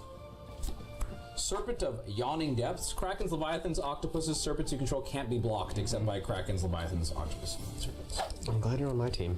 With the potential of killing Sonar, I'm going to swing on Charlie. In response, I'm going to tap 2 and give double strike to that guy. Oh, no. Oh, no. Wow. You killed him. You're a dick. He's still got juice. This is still big. Yeah. And then let us know in the comments how you feel about that. They're booing. Your dudes are booing, by the way. Yeah, let them boo. That's it. Any last words? No. Where are you gonna get the tattoo? No last words. I feel so bad. I don't. I do a little bit. I'm not gonna lie. Wobby was first out when he came on our show. Oh, that's true. That's actually true. No, you know what? No, and it was like unceremonious and fast. Like 5 turns in or something. I was like, I guess that's that. All right, Zach, we need you. Turn me on. Dude, I have to do math. To be fair, my favorite part. Your deck did nothing. We fought. We battled this, and it got close. It got really close too. Remember this guy? No. Okay. What did he do? He looked cool. I don't think this is over though. He has. I'm really scared for what he's gonna do. He's got a minimum. If he doesn't do anything this turn, he's fucked. I'll play Foundry Inspector. I think you're right. Crack his treasure. No, I'm gonna kill you. I'll play Core Cartographer. A new creature. Look at the planes. Hey Judge. When we were looking at that pivotal turn, were you also thinking that he should just keep 4 mana up to target my guy to Maze of Ith to keep Charlie alive? Exactly. Why didn't they do that? I can only imagine that he A, didn't see it, or B, wanted to keep the treasures up for affinity for artifacts. I think you made the right choice, actually. Now that I see the vision now. I'm gonna pass. Fucking dead kid. I'm gonna play a little Velociraptor Forest. I don't think you want to lose either of those creatures. So I'm gonna go to combat, and I'm gonna swing Hunting Velociraptor on you. What the? Which one? It's first strike, so like I'm still gonna live. I'm not taking any damage here. Core Cartographer will die. All right, that works for me. Play the scroll rack that's been in your hand since turn 1. Yeah, I'm gonna tap 2, and I'm gonna play Scroll Rack. Can I be honest? The reason I haven't played this is because this card confuses me, and I play it wrong every time. Whenever I do, it's a little effect. Also, he would have blown it up. Exactly. That's more so. Wrap it up, buddy. I end this on my turn. I'll pass. I don't think you can't block anyway, so. Yeah. Well, it's not even that. Yeah, so, That's crazy. I won't play it. I'm gonna tap 2, and then I'll tap 1. Affinity for tokens. I have 4 tokens, so this only costs 3. This is Junk Winder. Whenever a token you control enters, tap target non-land permanent and opponent controls. It doesn't untap during its And then I'm gonna tap for 2, and I'll take a life for that. I'm gonna play Lightning Greaves. I'm gonna attempt to attach a Tacoma. No responses. Okay. And then I'm gonna swing a lot. 8, 14, 26. 26. You do get a turn. Unblockable. Unblockable. I have no choice. And then 4 more of these will enter, and I get 4 frost taps. I'm gonna tap. Yeah, I'll tap these 4. Not that it matters, but they will be tapped just for fun, and that's it. Here it comes, Zach. This is what we've been building for. That's rough. Board wipe would really set me back. Oh. I don't recognize the card, so I'm just gonna trust his instinct. He seemed happy. Basic mountain. I'll play Plains for turn. Oh. He's not giving up, which means there's something he just drew. Oh boy. I'm gonna pay 7 mana to play Martial Coup, where X is 5. I'll create 5 1/1 White Soldier creature tokens. If X is 5 or more, destroy all other creatures. Ooh, that's huge. What a crazy top that. That was a nutty top. Whoa. Yeah, I got nothing. I don't think I have anything either. There's fate on your side. That's kind of what we hope for. I got a creature out one of these days. And I will pass my turn. In response, I'm going to tap 1, and I'm going to Scroll Rack. Exile any number of cards from your hand face down. Put that many cards on top of your library into your hand, and then I can put them in my hand, and then put the exile cards on top of the library in any order. I'm going to do 3. So I'm going to get 3. Whoa. We're playing a game again here. Whoa. I need you to start doing stuff at this point. I'm going to go to my turn. Yep. On tap. He has such a big chance here with that commander. I think I have to cast my commander. Do it. Yes. Okay, I'm going to tap all my mana. I'm going to cast my commander, Atla Palani. Yeah, this is poopy dick. Tap him for 3. I'm gonna cast Uro, Titan of Nature's Wrath. It's gonna instantly get sacrificed because it didn't escape. When it enters the battlefield, I gain 3 life. I draw a card, and then I put a land from my hand on the battlefield. I put Command Tower. And then I'm going to tap 1, 2, 3, 4. I'm gonna escape him from the graveyard. I have to exile 5 other cards from your graveyard. 1, 2, 3, 4, and 5. You have a second Uro trigger, by the way. When it enters. Oh, he does it again. Yes. I'm gonna draw a card. It's like this whole thing. Put a land. That was really lucky. Holy fuck. I gain 3. Yep. Thank you. Should I Greaves and swing or no? I'll just chump with 1. I'll Greaves anyway. It's good to have the Greaves on him so he can't touch it. I'll pass. No, he fucking fell for the trap. Oh, that's close. This idiot took the bait. Wait, he's just spectating now. He's just color commentary. It's okay. 4, 5, 6. I'm gonna play Sammy. So now all my spells have affinity for artifacts. He might win off this. Everything's an artifact. Yep. I am going to What do I think they pay are? 3 mana, taking 1 damage. Apex of Power. Exile the top 7 cards of your library until end of turn. You may cast spells from among them. If the spell is cast from your hand, add 10 mana of any one color. No. So this is the end. This might be it. We might be giga-fucked, depending on when it gets here. Can I be real? I can't ask for a better game to be on film. This might be one of the best games. These are all blurry. Finale. Deep row. That's pretty sick. Okay, we're getting a lot of bad hits though. Okay, that's not terrible. Well, Finale Promise is what I care about. And then I think I can play them until end of turn. Okay. I'm gonna use 2 of my floating 10 red to play Finale Promise. X can be fucking 10. You may cast up to 1 target instant and or sorcery. No, sorry, instant card and or up to 1 target sorcery card from your graveyard, each with mana value X or less 10 without paying the mana cost. If a spell cast this way would be put in your graveyard, exile it instead. If X is 10 or more, copy each of those spells twice. You may choose some targets with a copy.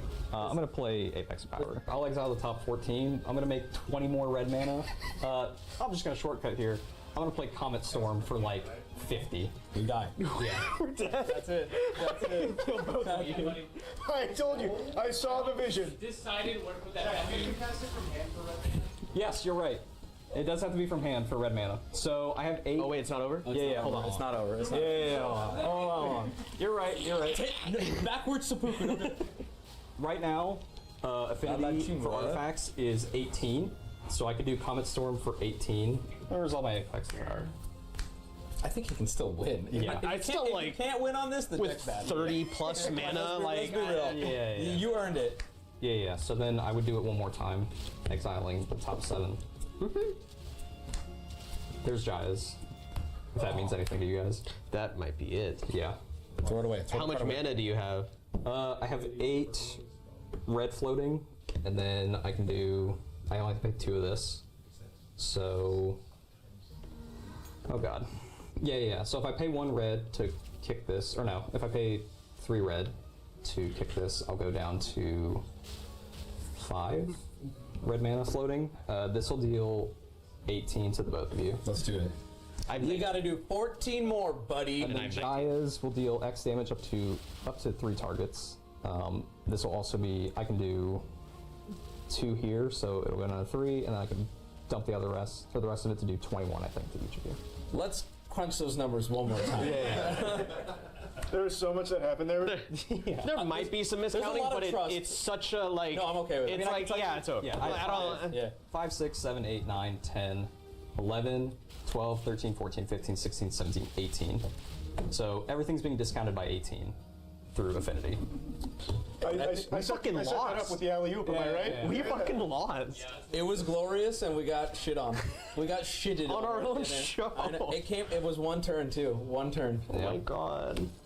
Good game? This is why Wizards doesn't contact us, bro. Good game. Good game. Valid. Hey, we got what we deserved in the end. You didn't do a goddamn thing. I just realized something. Oh, he's so hard from this. No, you're the voice. I was thinking about it all game. I was like, who does he sound like? You should have said it. It would have been good for the camera. I missed it. You know. The tattoo is similar. When we see it sonar tattoo. Yes. Pretty sick. Oh my god, that'd be so good. That was really fun. Good Sonar on game, my so pec, honestly, too. that was sick. It was a little Got him. bad at one point, and now it's just. That's good. Yeah, That's good. That was awesome. Hey, we lost, and we're gonna figure out who or both of us are getting tattoos. So look at that now. Here it is. All right. Did it get bigger? A little. Yeah, I knew it did. You rat! Like, yeah, in the pit of, like, the tricep. The horseshoe. That's gonna look so good next to the titty wubby bird. To be fair, this would look sick if anyone else was tattooed. Yeah, antibacterial, we'll shave it, and then we're gonna wipe it back on afterwards. So Okay. Oh god, there's a case on it. I was gonna say something, but then You shaved much easier. Very good shaving specimen. So I've been told. I am legitimately a licensed tattoo artist in the state of Florida. They're just handing okay, but he said you could literally just go by the day and just pay for it. He's lying. What does he know? Is it really just something you pay for? Yeah. I kind of exactly mirrored your other one. Oh, that is true, actually, because it's out a little bit too. Yeah, that's fine. The place. That's fine. Wow. That's what you want. You know what they say about stencils? Always settle. You're not like planning on getting like canceled anytime soon, right? No, I don't. I hope not. Plans on it. I'm just. It's worth asking. Good luck. Have fun. I need Good luck. All right, here she comes. Feels pretty good, right? Nope. Oh, he's tattooing me. Oh yeah, he is. Oh, there's ink in me. Yeah. Just right to the tube. Sorry, I'm your line. It's a bit of a tricky spot, isn't it? What is a tricep? What do you mean? Is a tricep known to be like a little finicky? His mentor is doubled over. Oh, I'm shaking. I felt that little twitch there. You don't want to be doing that. I'll buff out. Just remember, if no one else believes in you, that means I'm dead. I've done this before. Yeah, I know we just met, but you're doing a great job. I just tattooed my own finger there. That was crazy. Hey, this isn't looking terrible. I told you. You doubted me. Oh, look at me like that. You're like the one person in here. I'm like looking too funny. Nothing. Hold on. Time out. What do you mean, nothing? Honestly, that line, I'm gonna lie to you, that was straight. I'm looking at the ground because I look at people's eyes and they're just scared. You're actually almost done. We're almost done. You look cool. Like a sailor. Right? Yeah. Give me more compliments. Like a gay little sailor. Okay, here you go. Close your eyes, Wubby. It's gonna be like half of it. Ready? Oh yeah. And now, open up. Well, hold on. Hold on. Oh my god, please. All right. Don't look. Don't Open them. Yeah, Oh. It's sonar. Thanks, guys. Okay, at a glance, it's not bad. This is all because I tutored wrong. All because This is all because I tutored wrong. Thank you, Charlie. You did fantastic. It's no problem. Don't forget to subscribe to Wubby Magic Mondays, and there's more Mulligans videos over here. Wow, look at you. All right, gang. Thank you. I did it. Don't forget to use code Wubby at GamerSubs. Why am I doing this? Don't forget to use code Wubby at GamerSubs. New brand risk and cans now available.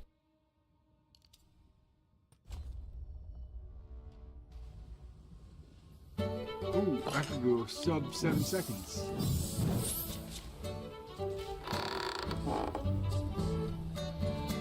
Hello! Oh, shoot. Hello, everybody. Today, welcome to Mulligans, everybody. Are we starting? Okay.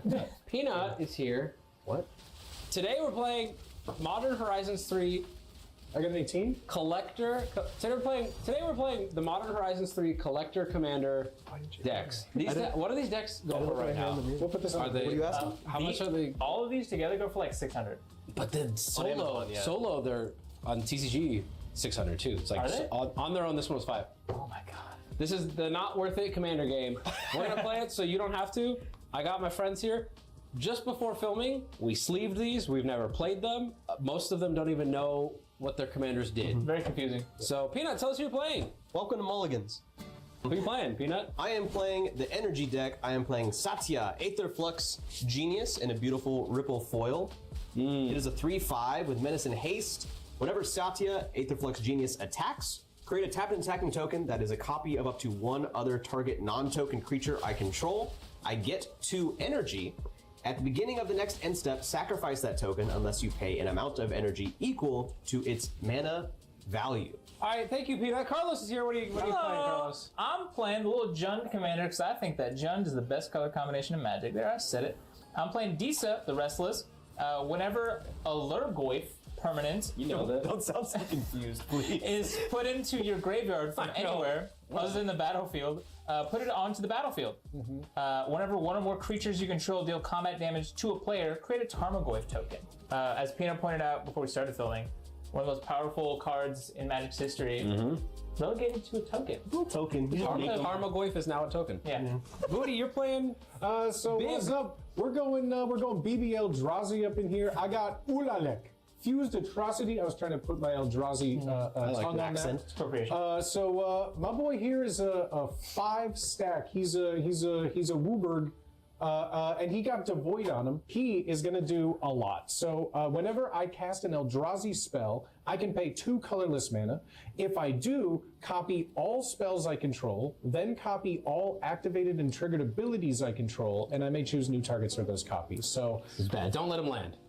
We have to not let him land. I'm gonna be doing a lot of hold on. Yep. I'm gonna be doing a lot of I'm gonna tap for 2 and copy everything. Boost through Boogaloo. And Wubby, what are you doing? I am playing Homo, Queen of Vesuva. What did you say? Omo, Queen of Vesuva.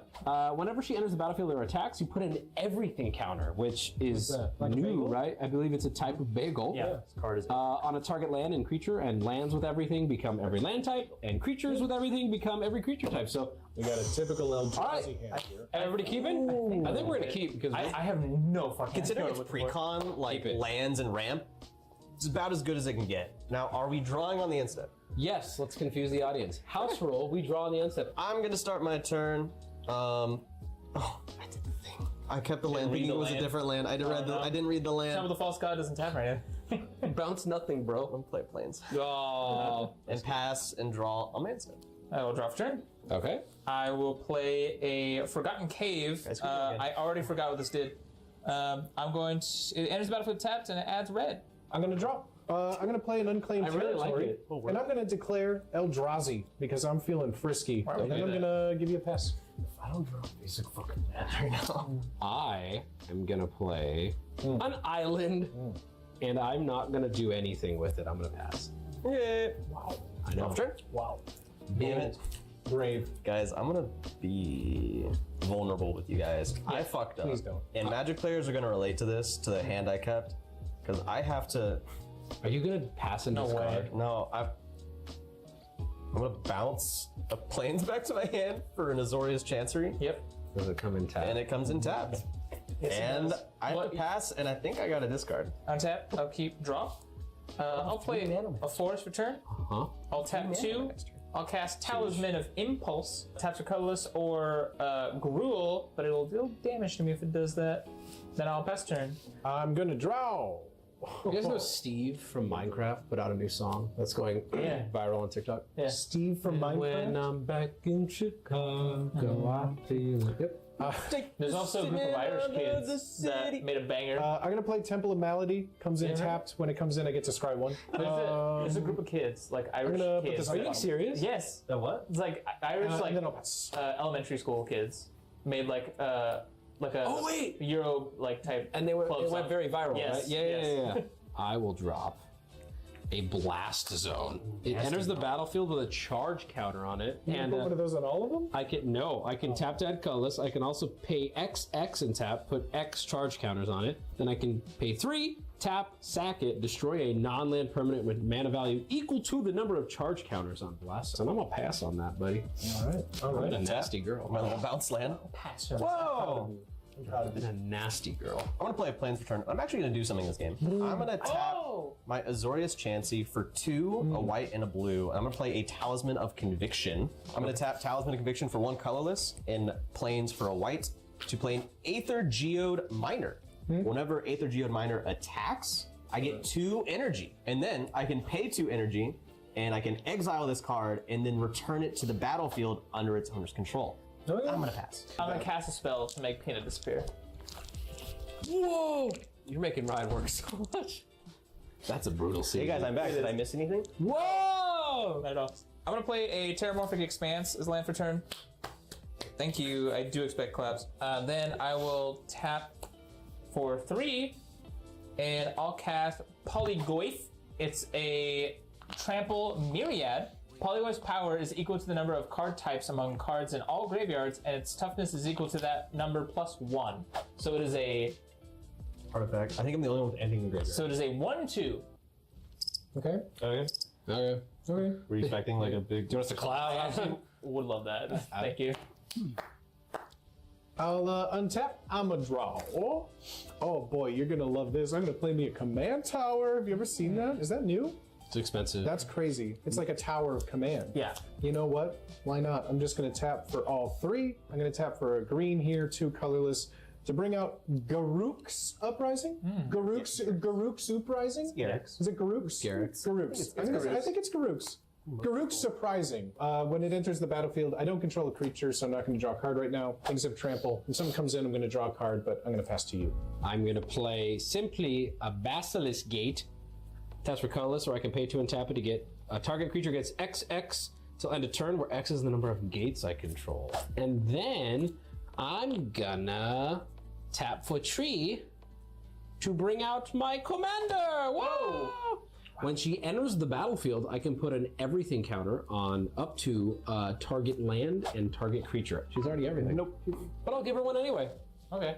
And you should put it on the island. And I'm gonna put it on the island, boy. So now that is also a gate. All right, that's gonna be my turn because she don't have no haste. Pass. Okay, untap up. Draw. She's been a nasty girl too. I'm gonna play a Temple of Triumph. Tap when it enters battlefield. I get to scry 1. What are you going to do with it? I'm gonna keep it. Wow. Wow. She's going to top deck something. I'm gonna tap Azorius Chancery for 2 for an Era of Innovation. It's an enchantment. Whenever an artifact or artificer enters the battlefield under my control, I may pay 1 generic. If I do, I get 2 energy. I can pay 6 energy and sacrifice Era of Innovation to draw 3 cards. In response, I am going to crack and sack Terramorphic Expanse. I need some energy. I need to get some energy going. So I'm gonna go to combat. Is it on attack? Mm-hmm. It's only on attack, and I'm gonna swing Aether Geode Miner at Booty for 3. On attack trigger, I will get 2 energy. Take it. No, let me block with my fist. Is that all after that? Anything else? After I get 2 energy, and I'm gonna pass. So we got energies, we got everything bagels. Yeah. I'm using these as. We got goifs. Do you think we could? What's a better counter than a +1 for an everything counter? Untap. Upkeep. Draw. Okay. Can we use a protein bar for a counter? If you have like 20 of them. Yeah. I'm going to tap for I'm doing this a lot, 2, 3, 4. Methinks. And I'm going to cast Sawhorn Nemesis. As Sawhorn Nemesis enters the battlefield, choose a player. If a source would deal damage to the chosen player or a permanent they control, it deals double that damage instead. You're a nasty girl. Can't stop. I'm going to choose. I would choose Booty because Eldrazi are scary, but I do see an open Vilified Peanut. Oh, that's actually fine with me. We're fine. You're open, baby. And I'm going to target Peanut. So if any source, not just mine, would deal damage to him or a permanent he controls, it deals double that damage forever, instead, as long as he's on the battlefield. Oh, this is great! And then I'll move to combat. Okay. I'm gonna swing Polygoyf on Peanut. It is currently a 2/3, and it has Myriad. So there's gonna be a 2/3 coming at you and a 2/3 coming at you. What the fuck? I'm blocking. I'm gonna take a 2. I can't block, so I'm gonna take 4. And I have a new enemy. Well, yeah, you take double damage as long as it's out. That's crazy. That will be my turn. I'll pass. Huge. Okay, untap, untap, untap. I guess I'll play my Carplusian Forest, and then you're gonna love this one. I'm gonna call it Pass. Oh shit. Oh. I mean, you love your minimum 5-drop Eldrazi creatures. He's excited. I am. I was wanting to draw this card. Sorry. This is the best part of the deck because I've never successfully done this in a game before. I'm gonna play Urza's Mine. I can tap for colorless, but if I control Urza's Power Plant and Urza's Tower, I would add 2 instead of the 1. 1, 2, 3. Chromatic Lantern. All my lands tap for 1 mana of any color. I love Gonzo. I'm gonna tap for 2. This one would tap for everything because it has the 2 matching, and then those 2, yeah. They, Oh, it was tap. Oh my god! Wait, it already does. Hold on. All of them match. He has Rewind. all 3. What? This is already in everything. Yeah, there's 3 of them. This is everything. And here's the mine. So This he is has the everything. power plant and the thing. So he has 2. This is everything. This is all 3. This is every land. Oh. So this taps for 2 right now. It's not if you control that many lands.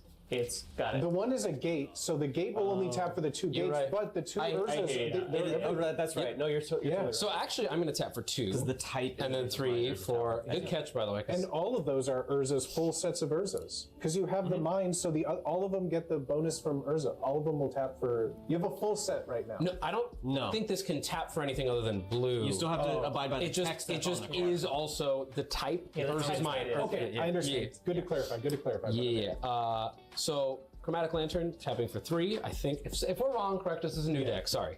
New mechanic. Now everything taps for any 1 mana of any color. So I'm gonna tap this for 1, and doesn't matter this to cast a creature. Floriferous Vine Wall is a defender. Plant Wall 0/2. When he enters the battlefield, look at the top 6 cards of your library. I can reveal a land and put it in my hand. The rest on the bottom. 5, 6. I do have a land. I will reveal it. We'll do Simic Growth Chamber. I'm going to reveal. Simic Growth Chamber is going to enter. I'm then going to swing this 1/5 at Booty. Right. On attack, I'm going to put an everything counter on this guy. It would do 2 damage to him. It would, but he has a creature up. I don't want to get swung on. 1 commander.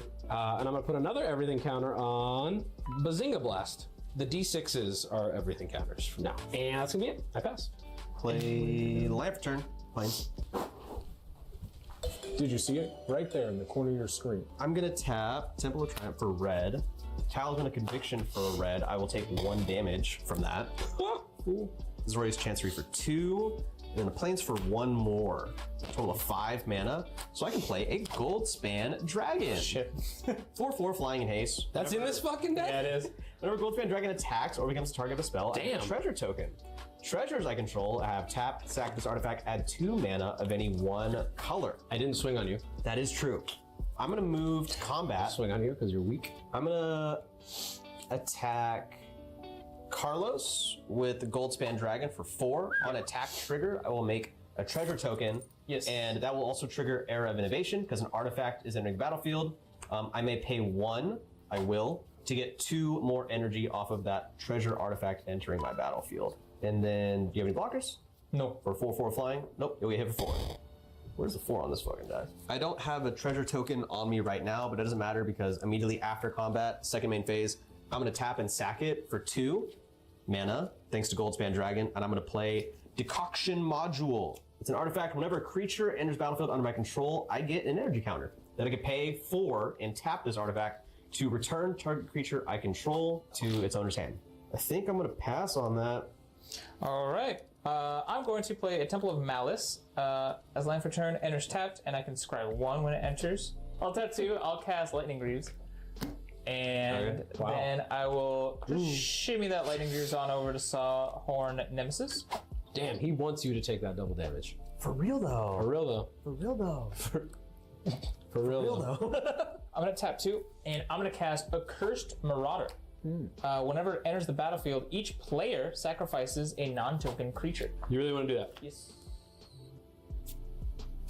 Bitch. And I'm going to be choosing Accursed Marauder. In response to that trigger, I'm going to pay 2 energy to exile Aether Geode Miner, then return to the battlefield under its owner's control. It's going to enter the battlefield. That will trigger Decoction Module. I will get 1 energy. Then I will sack it. Okay. That really, bro? Just getting a little bit more value out of it for less. I actually think that netted me 1 less energy. Yeah, you had 4 and now you have 3. Wait, are you serious? Yeah, I was confused. I thought I could pay 1. No, you gotta let that stay. That's too funny. He's like, check this out. Just burning gas. Me first day as With an Gaunt's electrician. their heart out, that would have been fire. He's like, you don't That would have been a sick I move. fuck you. Nobody fucks me like I fuck you. And then there is now one more card type in everyone's graveyard, so Polygoyf. I keep wanting to say Polygorf. Polygoyf. There's one more. That was a mean card, Carlos. Yeah, this whole deck is a little bit more mean than I thought it was. This deck is centered around loading up everyone's graveyards. Yeah, I realized that. Goyfs. Then I'll swing another Polygoyf on Peanut, but I'm not just swinging it on you. I'm swinging on everyone else. What is it for? It hits for 3 for you guys. And it's gonna hit for 6. Peanut. I gotta take it. I don't got nothing. You wanna burn some more energy? I'm thinking about it. I'll pass the turn. Guess let's play a forest return. We love to see it. We love to see it. And then we need to get something going. This may not be optimal, but I'm gonna tap for all 5 to bring out my commander. Ulalek. A spell from Booty. A spell, my first, second. He doesn't have power 4, so I don't draw a card, but his 2 has a trample, so careful. And that's gonna be all I'm gonna do for now, so I'm gonna pass on that. Untap. Okay, I'm gonna tap the old Basilisk Gate for 1. And then I'm gonna play Simic Growth. It's gonna come in tapped. And I will bounce this back. It's bouncing. So I have 1 floating. Bouncing around, And it's the floating. bouncing. The floating. He's a bouncer. I'm gonna tap for 2. I'll have 3 floating. Siggy, 1 floating. With the 1 floating, I'm gonna tap for the blue and the green. And this will be 4 total. X is gonna be 2 to bring out Hydroid Crisis. Oh god. X is 2, so he comes in with a +2. +2. I'm gonna gain half as much life, so I gain a life. I draw a card off that. He's flying and trample. He's a 2/2. And that's that for that. And then I'm gonna swing. What's the PT there? 2/5. We can bounce. Would you like to bounce? Bouncing on. I mean, it only benefits you. I can't say no. It won't kill me, but I can't say no. All right, I'm gonna swing on you. Could do 2 damage to Peanut. I would never do that to Peanut. Thank you. Yeah, I guess I'm gonna block. Okay. Guess I have to. Yeah. You don't have to. I mean, I'm gonna choose to give an everything counter to this boy, and I will give another everything counter to this boy, and then I'm gonna pass. Okay. Crazy. What the fuck is this card called?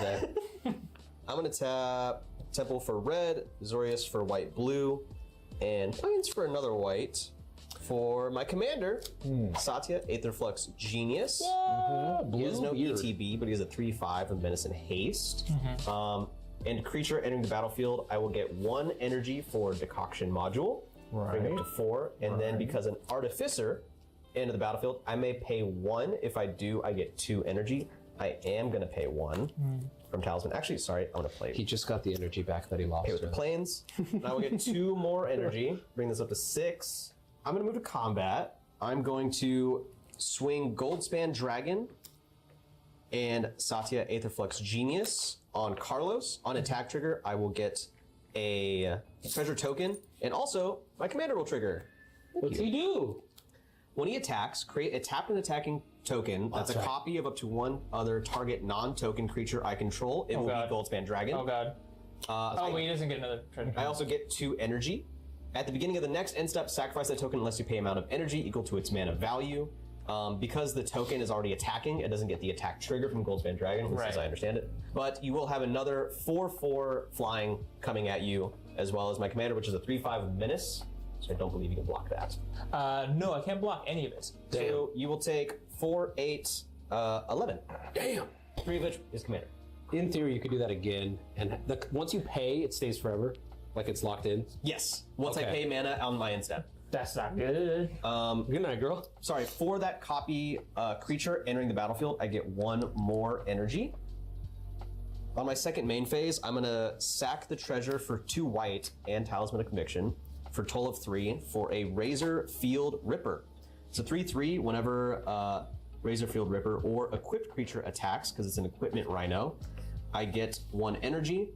Then it gets +X until end of turn, where X is the amount of energy that I have. Then the reconfigure cost to turn it into equipment, to equip it on a creature, is 2 generic or 3 energy. I can pay with energy to equip this creature. The creature in the battlefield under my control will trigger Decoction Module energy. Reconfigure cost to turn it into equipment, to equip it on a creature, is 2 generic or then the reconfigure cost to turn it into equipment, to equip it on a creature, is 2 generic or 3 energy. I can pay with energy to equip this creature. The creature in the battlefield under my control will trigger Decoction Module, and I will get 1 more energy, bringing me up to 10. I could pay 1 for Era of Innovation to get 2 more energy. I don't have 1. But instead, I'll move to my end step, and then I will pay 5 energy, the cost of Goldspan Dragon, to keep this copy of Goldspan Dragon. Bring me down to 5 energy. And I'll pass my turn. Okay, It's a I'm really going cool, to It's a really cool card. That is really cool. tap for 1, 2, 3, 4, 5. I'll go ahead and cast my commander with the 5. Disa, the Restless. Whenever a Lurgoyf permanent card is put into the graveyard from anywhere other than the battlefield, put it onto the battlefield. And whenever one or more creatures I control deal combat damage to a player, create a Tarmogoyf token. Then I will move to combat. I will swing on One time. Peanut. It's so funny though. It has Myriad, so there's going to be a 3/3 coming at you, a 3/3 coming at you. I'm gonna take the 3. I can block it. Doesn't matter. Whenever a permanent card is put into a graveyard from anywhere other than the battlefield. Right, okay. Whenever one or more creatures you control deal combat damage to a player, create a Tarmogoyf token. There, oh wait, what cards do you have in your graveyard? I have a land and a creature. So I've been keeping track. There should be a land, artifact, and a creature. It is. Okay, you're right. I forgot about your graveyard. I was like, it's only 2. So what is his, so he's still a 3/4? Yeah, he's a 3/4. And then he would deal 6 damage to it. Because of this guy. Oh, it's or permanents. Yes. Oh. To target player or permanents they control. Oh, I hate that. I don't like that at all. Did I win? I'm gonna take the 6. See? Okay. So because you guys get attacked too. Yeah. One or more creatures I control deal combat damage to a player, I create a Tarmogoyf token. It's just gonna be one of them. And then this will be the same as that. Just the +3. Me and Carl's gonna take ourselves out of this fucking game. You guys haven't done shit. I can't do shit. I can't do shit. Yeah. No, these decks are slower. It seems. Yes, the mana base. I'm sitting here going like, I can't cast anything yet because I don't have land, or the lands that I did have at the time tapped. So I have a flying 2/2 is what I got. No, I feel like this I can be gotta do upgraded something. by just simply having better land base. Because now that you can play every color, it's just as slow as a normal. Like you need all these mana rocks and artifacts. This is like, I need stuff. I need a Max Ween. I just need. Did you pass, buddy? Yeah, I'm going to pass with that. All right, I untap. Yeah. I got a lot of everything counters, but I don't know what I'm doing with them yet. So I'm gonna do Bonder's Enclave. I don't like what any of this board is. This is the card that's giving you energy like relentlessly. I don't like For that. each creature that enters the battlefield. Yeah, I don't like that.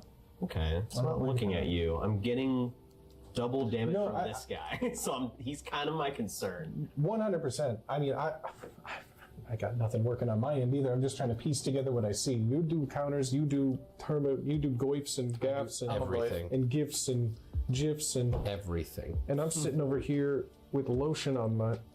I got lotion. Should I draw? All over my. Yeah, you could go. I'll pass it. knew it was good. So I'm guessing. I'm just trying to get some camera time on my turns, you know. I feel like I haven't spoken much this episode. Cut out. 2, 4, Yeah, Booty's here, the courtesy. and 5. We're gonna play Vivayen.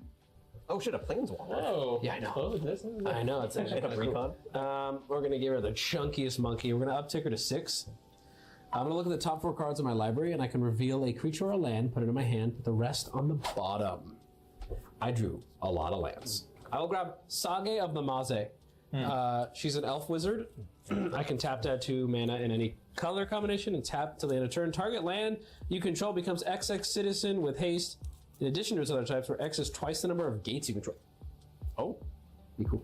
Tap for 3. I'm gonna play that bee. I'm gonna play that hoe. I have not played land for turn. Carlos Pino, who you guys swinging at? What do you think? Do you want this thing done? Yeah. It's caused me a lot of If strife. you- It's the only reason I'm swinging on you. I'm gonna get a buck. If you swing on me with Homeboy, oh wait, Menace. Also, I can swing power at this 3. guy. It has to be power 4. It will get a +X where X is about to. Oh, there you go. It's gonna. I'm just gonna do it. You can swing with that, and I'll lock with it. I'm gonna play Talon Gates of Madara. Or we just keep hitting each other. When it enters the battlefield, up to 1 target creature phases out. I'm gonna target your commander, and then I'm gonna swing on Booty for 1. Love that for us. I'm gonna block it. Yep. On attack, I'm gonna put an everything counter. So they're jerking each other off. We're hitting each other. There. Why? And why would we do this? And everything counter. Look at that. It's a land. Look at that. There. Untap, upkeep, draw. On my upkeep, I get 20 energy. I'm gonna tap 2 planes and Azorius Chancery for 4 mana to play an Aetherworks Marvel. Whenever a permanent I control is put into a graveyard, I get an energy. Then I can tap and pay 6 energy to look at the top 6 cards of my library, and I can cast a spell from among them without paying its mana cost, and the rest go on the bottom of my library in a random order. Move to combat. I'm going to declare Razorfield Ripper attacking Carlos. I'm going to swing 1 Copy Dragon on Booty with a Goldspan Dragon so I can get a treasure token. On attack trigger for Razorfield Ripper, I will get 1 energy, and then this will get +X until end of turn, where X is the amount of energy I have, so it will get +6 because I have 6 energy. You have a 9/9 coming at you. Yep, I'll block with Songhorn Nemesis. That's a good deal right there. Take that deal. And you're going to take 4. Damn good deal. Move to my second main phase. I have this treasure that'll tap for 2 or sack for 2. I'm going to use that 2 mana, and then 1 red from Temple of Triumph and a Talisman of Fiction. This tap for 2 white, let's say. To play an enchantment, Scurry of Gremlins. When Scurry of Gremlins enters the battlefield, I get 2 1/1 red gremlin creature tokens. Oh. Then I get an amount of energy equal to the number of creatures I control. So I'm gonna get 2 energy from those 2 tokens into the battlefield. And then I'm gonna get an amount equal to the number of creatures I control. It'll be 1, 2, 3, 4, 5, 6 energy. Bring me up to 14 energy. No one man should have all that power. That's crazy. The clock is ticking. We 2 of kill those. Peanut, or what do we do here? Hey, I'd love to play. I'd love to kill something. That's me. I'm gonna pass. That is him. On my turn. Cringe back. Energy is fun. Bro's about to die on my turn. Energy's fun. This is Dead. awesome. Path of Ancestry, tap. The fuck? I will Sorry. put I didn't attack with my commander. Lightning Greaves over to my commander. And then I will tap for 1, 2, 3, 4, 5. Oh, Jesus. I'll cast Bloodbraid Challenger. It's a 4/3 with Cascade and Haste. And it has an escape cost to exile 3 other cards from my graveyard, and I can cast it again from the graveyard. And I'm going to Cascade for 4. Cascade. Vexing Bauble. Flash in. Ooh! It's the Undertaker! Oh, fuck. It's a secondary commander. Boom. Vexing Bauble would stop spells being cast for no mana. R.I.P. Cascade. Koron the Undertaker gets +X/+0, where X is the greatest power among creatures in all graveyards. Whenever he attacks, each player mills a card, and during each of your turns, you may play a land and cast a spell from among cards in graveyards that were put in from libraries this turn. The greatest power? Yeah. 3 for me. It's 2. 0. 3/5. I'll swing a Polygoyf on Booty. What is it? Myriad. It's a 3/4. I will take it. Okay. I'm gonna block with 1 gremlin. Okay. So I get another 1. And then those will get stacked on the end step. Because one of them got through, I will make another one, and then I will pass the turn. Minecraft Villager. I'm gonna play Spawning Bed. Sorry, when that gremlin died, I get 1 energy because a permanent went to my graveyard.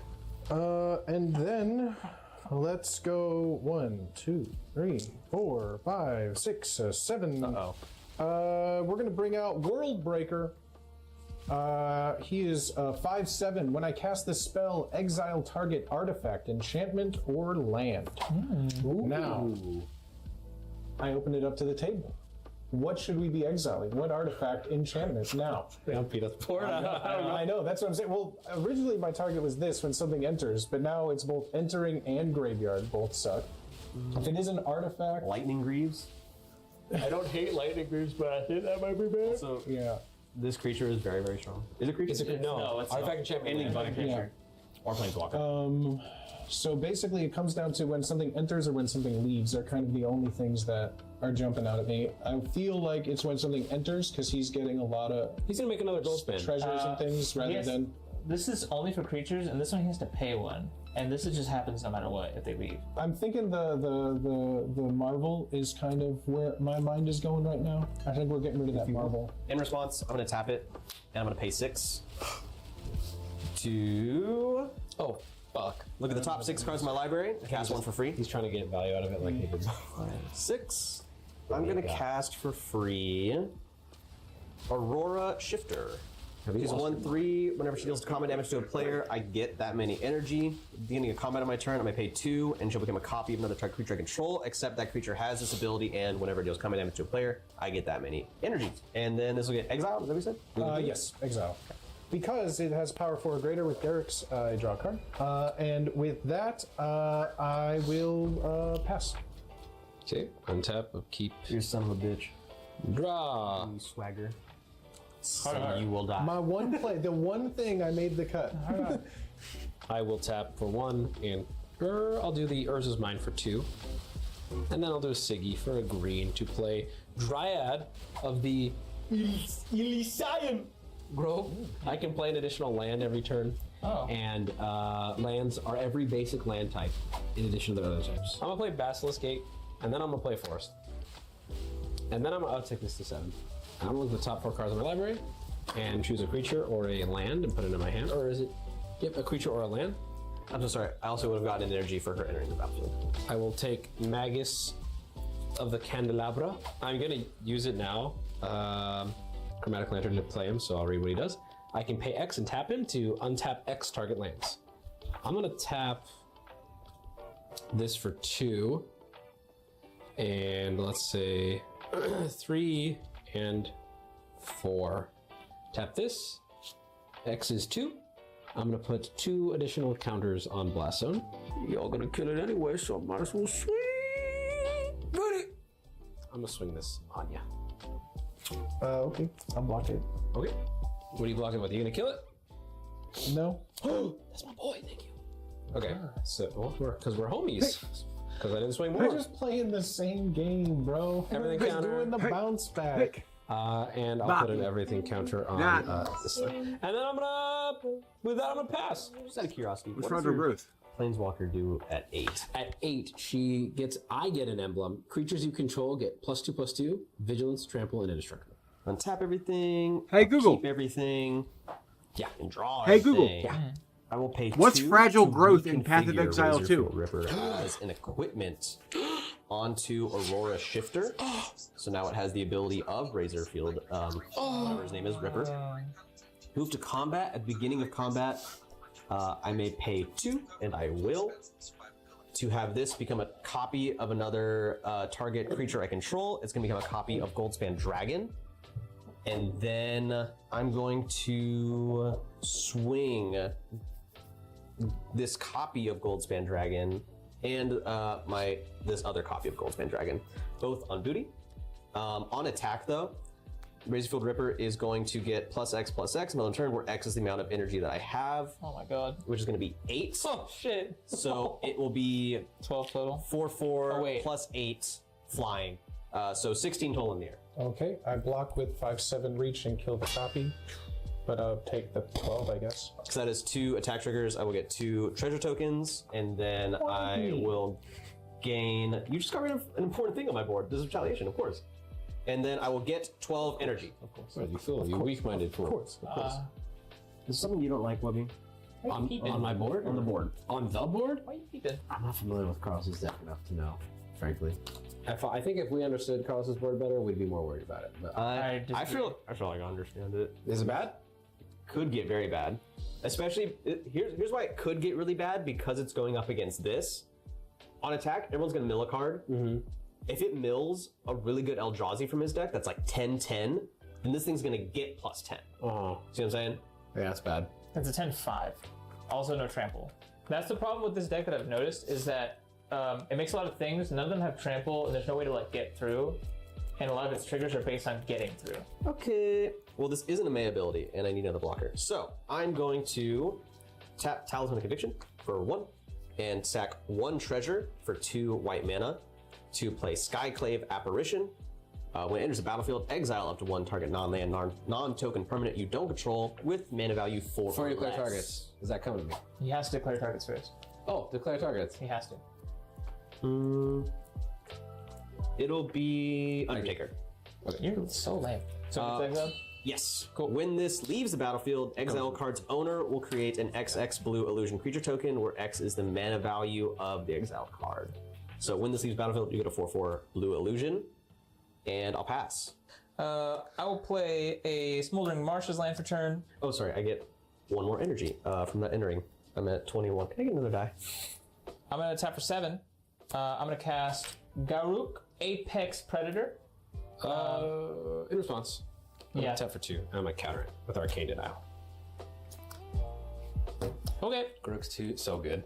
Is that Planeswalker? Yeah. You know what he does? Oh no, I haven't seen One of his upticks is like destroy Planeswalker? Yes. Really? Well then, you'd have to do that. Draw 2 cards at the beginning, next upkeep. I draw 1 card. I'm gonna move to combat. 4, 4, 4, 4. I'm gonna swing everything on Wubby. How much is it? 16 total. Taking it. Damn. Okay, then I'm gonna create another Tarmogoyf. Then I will pass my turn. The most I could do is just put something down, but it really isn't helping much. Can I do this? No, I can't. Yeah, okay, I pass.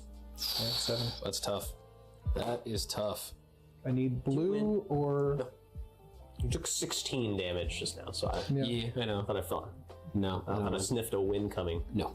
Unfortunately, I don't win. I'm gonna tap up to 8 to look at the top 4 and reveal a creature or a land. Yeah, that's cool. I'm gonna grab this Urza's Tower. I can play 2 lands for turn. I'll play Quandale Dingle for turn. It goes in tap. And I'll play Urza's Tower. I'm gonna tap Sage of the Maze. Target land becomes an XX citizen creature with haste, where X is twice the number of gates I control. So I'm gonna make this land become an XX 1, 2, 3, 4, 5, 6, 7. There's a 14, 14. Okay. And then I'm going to tap a gate I control to untap her. Then I'm gonna do it again. It's gonna become a 14, 14. And then I'm gonna tap a gate I control. I'm gonna do it again. This will become a 14, 14. Tap a gate I control. I'm gonna do it again. This is a 14, 14. Is she gonna end tapped? She will end tapped. Well, GG. And I will tap this to tap him. Untap X target lands. I will untap this. I will then tap this to untap. Tap. Jesus. This will become a land.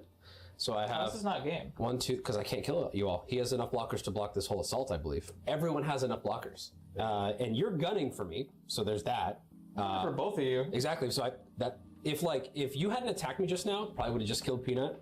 But because you attacked me, I know I'm not going to survive another round. But I also, it's tough. I don't know what to do here because whoever I don't attack kills me next. But I have to. I think that if you chilled until next turn, you probably would have been able to give everything trample also just now. I don't think I'd be alive. I don't think I'd be alive till next turn. I think it's a fair bet. I don't think I'd be alive till next turn. Next full go round. All right, so I will swing a 14-14, a 14-14. I have to send 3 at Carlos. 4 at Carlos. 3. He has 2 creatures. So I have to send 4. To kill him 4. I'm gonna send 4 at Carlos. And I'm gonna send 1 at Peanut. I'm gonna block with a gremlin. Okay. I'll block none. Okay. GG. GG. I'm trying to think if I can find a way to survive this. I don't think I can. Yeah, I think I have to pray. I'm gonna pass. They become those creatures forever. These are now lands. Until end turn. They're normal lands again. Now they're tapped too. I'm just gonna pay 2 for a Talisman of Creativity. When it enters the battlefield, I'm gonna tap my little talisman here to gain 2 energy. Oh, you can kill Booty, but you can't kill me, I believe. Yeah, he basically has to decide if he wants which one of us to have another turn. Do you have flying? Yes. Okay. Who's he gonna give a turn to? Probably you. Probably me. Or he kills both. Yeah, this just is, it's so... I just don't know what I'm supposed to draw for in this either. Like, who knows? I think I'm gonna pay 6 energy to sacrifice Era of Innovation to draw 3 cards. 23. I'll put me at 17. Thank you. That scares me that he's doing that. I'm gonna play a land for turn. I'm gonna play a mountain. I haven't played a land in like forever. You don't need it, bro, when you got all that energy. 4. I'm gonna pay 4 to play Glimmer of Genius. I'm gonna scry 2, draw 2 cards. I also get 2 energy. You're fishing, brother. Is it because you don't have a way at this point? You don't know. I'm gonna put 1 on bottom, 1 on top, and then I'm gonna draw 2. I'm gonna move to combat. And I'm going to swing this copy of Goldspan Dragon, my commander, and Goldspan Dragon at you, Wubby. On attack, I get a treasure token from this. I'll have 2, and from this one, so I'll have 3 total treasure tokens. This one will get +X, and then when this attacks, I get 2. So I'm gonna choose to do that first. And I'm gonna make a copy of Goldspan Dragon. I'm dead. Hitting you and attacking the air for 4. So obviously I blocked the big one. So then that's 4 in the air, 8 in the air total. Yep. And this is 3/5 menace. Yep. 3/5 menace. I will. I'll take the 8, and I'll take the 3. So 11. And then on my second main phase, I'm going to use all 3 treasure for 6 mana for Gonti's Aether Heart. When it enters battlefield under my control, might be bedtime, boys. this or another artifact enters battlefield under my control, I get 2 energy. That'll bring me up to 23 energy. And then I'm going to pay 8 and exile this to take an extra turn after this one. Oh! Damn. boys! Damn. That's it. In response They invented electricity. to that, I'm gonna tap. How many cards are in your graveyard? You can respond to it entering the battlefield. He just wants to have fun. 4. So I'm gonna tap for 5. Extra turn, you can't compete with that. X will be declared as 4. I'm gonna play Instant Suffer the Past. Exile 4 target cards from player's graveyard. For each card exiled this way, that player loses 1 life and I gain 1 life. Oh shit. That might save you. Now we're tied. I have no cards in my graveyard. Everything's been exiled so far from other people or from like effects like that. I'm realizing If I still have something my now. Goyfs on the field, I'd be livid. I'm realizing that 23 energy is a lot of energy if 8 is an extra turn. On my instep, I'm going to pay 5 to keep this copy of Goldspan Dragon that I made. That is represented by that. Then I'm going to go to my extra turn. I'm going to untap everything. Oh, and I would get 1 energy from. I think you live. This copy energy. You got a shot at greatness, Booty. I don't think I do. You do. How does he kill both of us? I'm going to play a mountain for turn. Because you no longer can stop flying. Right. So he takes 2 gold spans to kill me. He's gonna make another one. Still doesn't kill you. You block the big one, and then what's the most you could do to you? I think 12 if he throws every. But that's exactly, baby. You got a turn. I'm gonna pay tap Temple of Triumph, Azorius Chansey, and then 1 Plains for Kaith, Famed Mechanist. She has Fabricate 1. I'm gonna have her enter with let's say a +1/+1 counter. And then other non-token creatures you control have Fabricate 1. I will gain 1 thing from her, bring me up to 12. And then I can pay 2 and tap her to choose 1 to populate or proliferate. Then I'm going to pay 4 energy to Scurry of Gremlins for creatures I control to gain +1/+0 and gain haste until end of turn. So I'll bring you down to 8.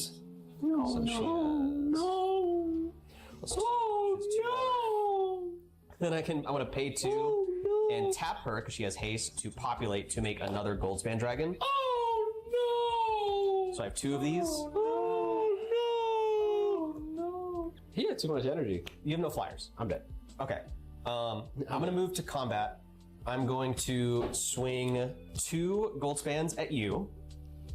And then I'm not done declaring. And then don't matter. then I'm going to signpost. I'm going to swing 1 Goldspan at you.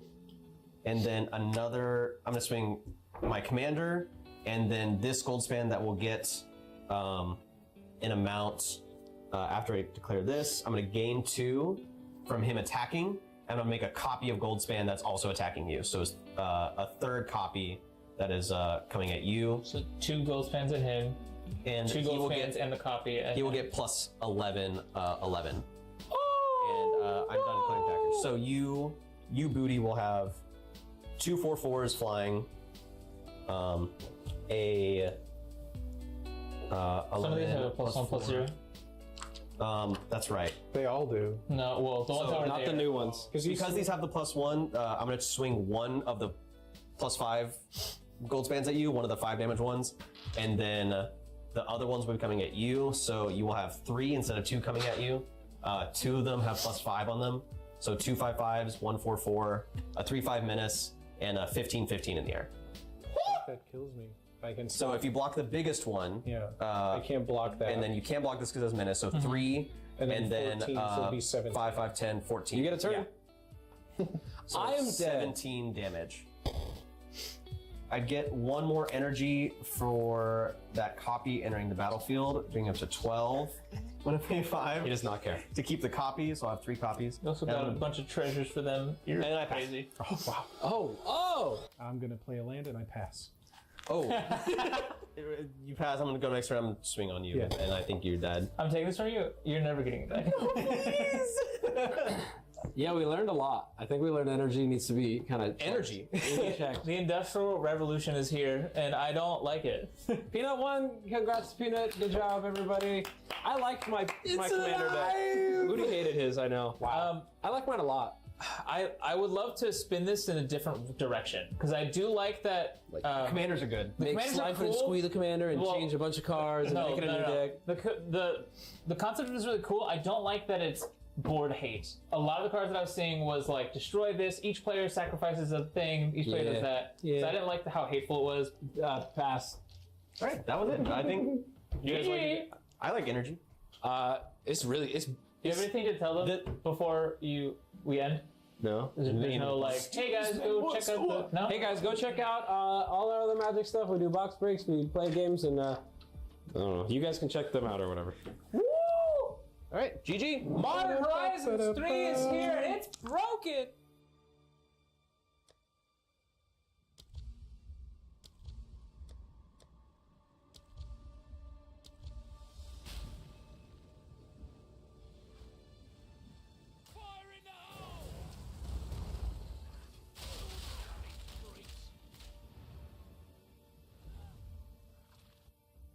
Hello, everybody, and welcome to episode 2 of Mulligans. We're here on a very special, not second take. The first one didn't even happen. This is the first time we're doing this. I've never seen this deck before. Never seen this deck. We totally didn't film this once in a blunder.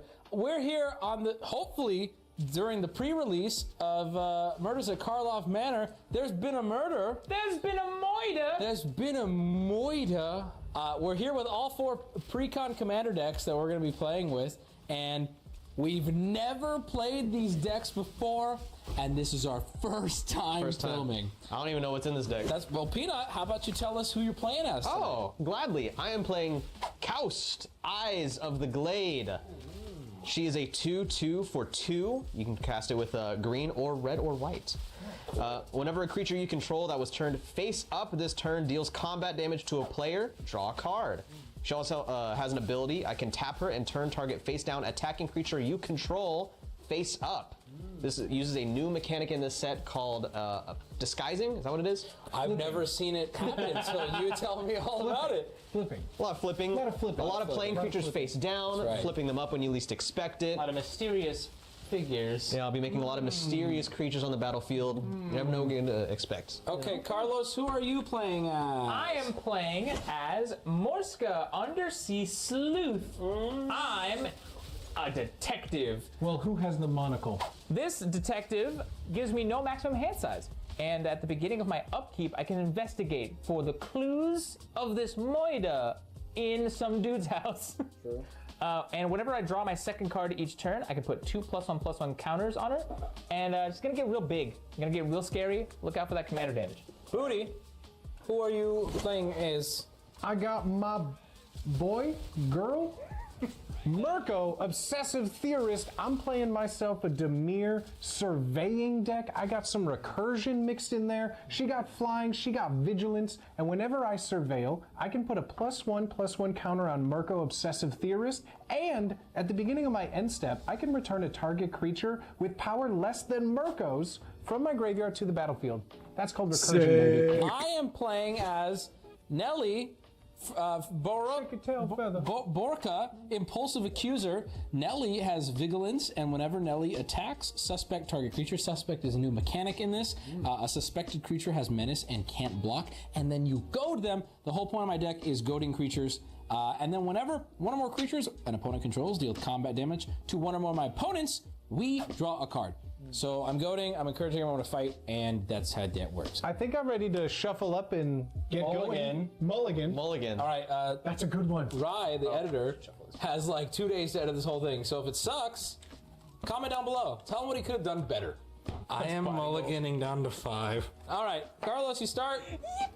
I'll be drawing on my end step. And why's that? Because that's our house rule. That's not it. That's not tournament sanctioned. So, well, according to the comments, here we go with the same. I'm just gonna play a Temple of Enlightenment, which enters tapped, and when it enters the battlefield, I will scry 1. Do you like it? I do like it. I will draw on my end step and pass. Very cool. Now, when I'm about to make my turn, I would like to think of my good friend Carlos here, but unfortunately, I'm going to put a little twist on it. I'm going to do a swamp, not pass. We're going to tap, and I think I got a soul read here for my soul ring. But then I'm going to pass. I didn't draw for my turn, so I'm going to do that at my end step because I'm a cheeky bitch. I want to play a mountain. I'm going to tap the mountain for a new card. Play Ransom Note. It's an artifact clue, and when it enters the battlefield, I can surveil 1. I'm going to be honest with you guys. I don't know what surveilling is. I've never actually done it. I've seen him do it. Surveil is you look at the top card of your library, and then you decide whether to put it in your graveyard or the top of your library. So it's like scry. It's a better scry. If you have like recursion. Better scry if you have any type of reanimation. Okay, so I'm going to look at the top card. I'm a weave that there, right? I can weave that there. Yeah, you can leave it right there. All right, and I'm going to pass. Okay, cool. That's why I'm super excited about the Surveil lands from the set for Slime and Squee.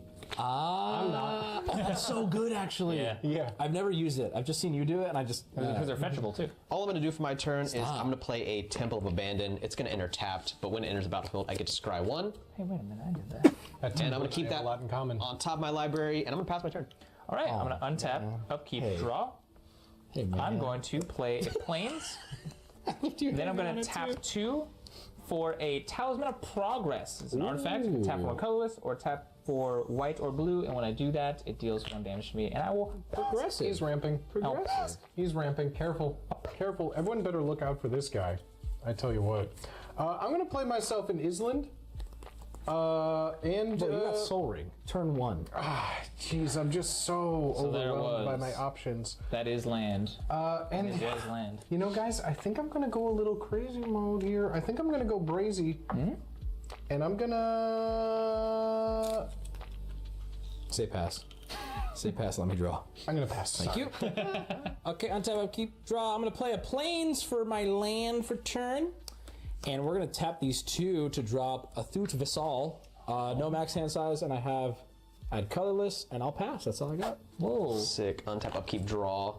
I'm going to draw that card that I scried last turn. I'm going to play a Command Tower for my land for 1 mana of any color. I'm going to tap both of these lands here for green and red to bring out my commander. Coust, Eyes of the Glade. Again, a 2/2. I thought it was 3 again. That's the mistake I made. Yes. Whenever a creature you control that was turned face up, this turn deals combat damage to a player. Draw a card, and I can tap her and turn target face down attacking creature you control. Face up, I'm out of mana, and I'm going to pass my turn. All right. She's out. I'm going to play a Temple of Plenty. Enters tapped, and when it enters the battlefield, I'm going to scry 1, and I will keep that day. Then I'm going to tap for 3. No, yeah, I'm gonna tap for blue, white, and then never mind because I don't have the correct colors. I'm just gonna tap for 3. This is gonna be colorless, and I will cast Academy Manufacture. That's in this deck? Artifact creature. Right there. Wow. If you would create a clue, food, or treasure token, instead create 1 of each. It's right there. I need that. You could, if you're faster than him, you could just take it. No. Can I have that? No. I should have had that. I should have got that. I should have got that. And then with that, I have nothing else. I will pass. Filthy. I'm going to draw. And then I'm going to play an island. That's no good. And then what I will do is I will tap an island and my soul ring. So I have a blue and 2 floating. To first play an arcane signet. I have one ring and the Siggy. I have 1 floating remaining, which then I'm going to tap an island and a swamp, and I'm going to bring out my commandeer, Marco, my baby. God.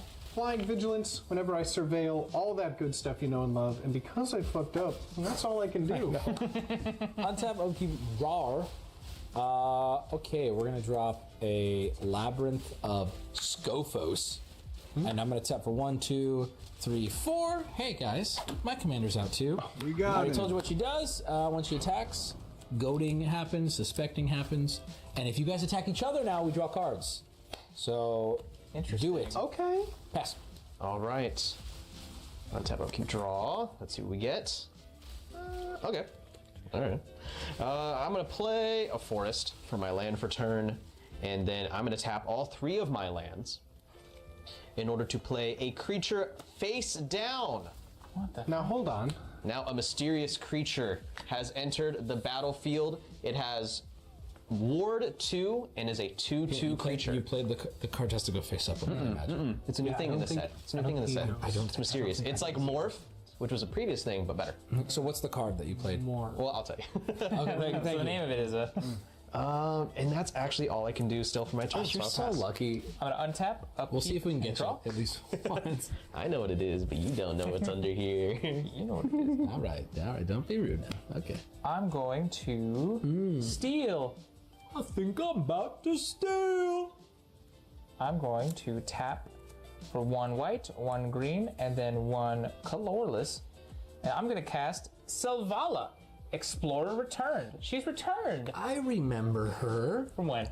Something else. Something else. Different set. The dream I had.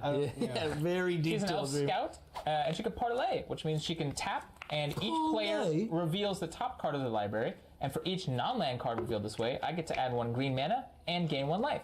Then each player draws a card, the card that they look at. I'm going to draw for turn. First thing I'm going to do is I'm going to tap 2 swamps, and I'm going to tap an island. Yes. And I'm going to be playing an enchantment, Phyrexian Arena. Love this card to death. Oh boy. At the beginning of your upkeep, you draw a card and I lose a life. Love to get that out at the beginning of the game. Love to see it. And then I'm going to be tapping my Arcane Signet and my Soul Ring for 3 mana. Booty's looking pretty good right now. And I'm going to throw down Unshakable Tail. When Unshakable Tail enters the battlefield, and at the beginning of your upkeep, surveil 1. So I'm going to surveil 1 here for now. That's not bad. I'm going to leave that up there. And do you mind if I have a +1 counter? Whenever I surveil, my commander here will get a +1. Take a few. Thank you, boss. So we're going to throw that down there. Whenever 1 or more creature cards are put in your graveyard from your library, I investigate as well. So all of that will happen there. Wait a minute. But that goes with surveilling. I know, and then I get a clue. But well, I'm just going to be. Wait a minute. That synergizes. And with that, sheesh. I tell you what. Can I gush, guys? I'm feeling. Yeah, I like this deck. I'm feeling cheeky. I really want to build off it. Really? Yeah, I actually do. It's really cool. I could see you making this really good. I think I'm going to go a little silly, and I'm going to swing because I'm feeling righteous here. I'm going to swing a 2/4 flyer at you, Peanut. Why did I feel it coming at me? He always says it too. Someone always swings at him. He goes, "I knew." I feel like we That's have the to first episode where the same thing happened. I feel like we have to continue it. Leave a comment if you expect it. I'm going to give you 2 commander damage, buddy. Yeah, I can't block it. My main phase 2, I'm going to go. Wait, you all, and then I pass. You both draw a card as well, right? Because you're commander. Yes, we do. We both draw a card. Atta boy! What a good call. I know this card. You do.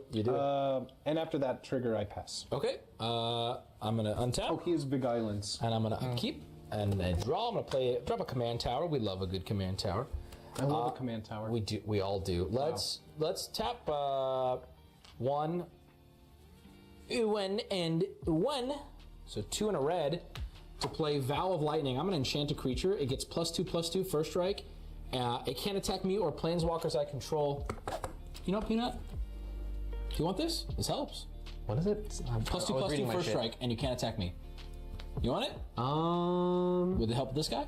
Sure. Let's give it to this guy. Let's we'll do give it. it to your. You gotta pay the ward cost. You do have to pay the ward cost. I can pay the ward cost. And I'm gonna do that, and then I'm gonna swing bada. PTs. This is a 1/3 and a 2/4. Cool. I'm gonna swing a 2/4 at you, Barlos, and on attack trigger, I get to suspect a target creature. I think that Booty, your commander is suspect. And I'm on to him. So what's his name? Mirko, obsessive theorist. Okay, so I gain life for every letter in his name. So how many? Okay, so suspect, he's menace and can't block, and also he's goaded till the next turn. So I'm swinging on you with the 2/4. Okay, I'll block with the 2/4. Okay, nothing happens. Nothing happens. Cool. I just wanted an attack trigger. Right. And then I pass PM. Okay. Untapping all my lands, drawing my card for turn. He's suspect forever, and I guess until he leaves the battlefield. So he's menace. Menace can't block. Menace can't block until. Menace can't block and goaded until the next turn. Two separate things. Suspect is the menace and can't block. Got it. And that's the new mechanic, I believe. For my turn, I'm going to play a Zoetic Cavern. It taps for 1 colorless. I also have the ability to play it for its morph cost, but I'm not going to be doing that because I just want the mana out of it straight up. And I'm going to tap all 4 of these lands. He's ramping. For the ramp. Panoptic Projector. Oh, no. I hate this card. I don't like it either. It's an artifact. I can tap it, and the next face-down creature spell you cast this turn costs 3 generic less to cast, and also has a static ability. If turning a face-down permanent face-up causes a triggered ability of a permanent you control to trigger, that ability triggers an additional time. Now, Peanut, would you say that's a key element to this deck that you have? That might prove useful. Wait a minute. The synergy.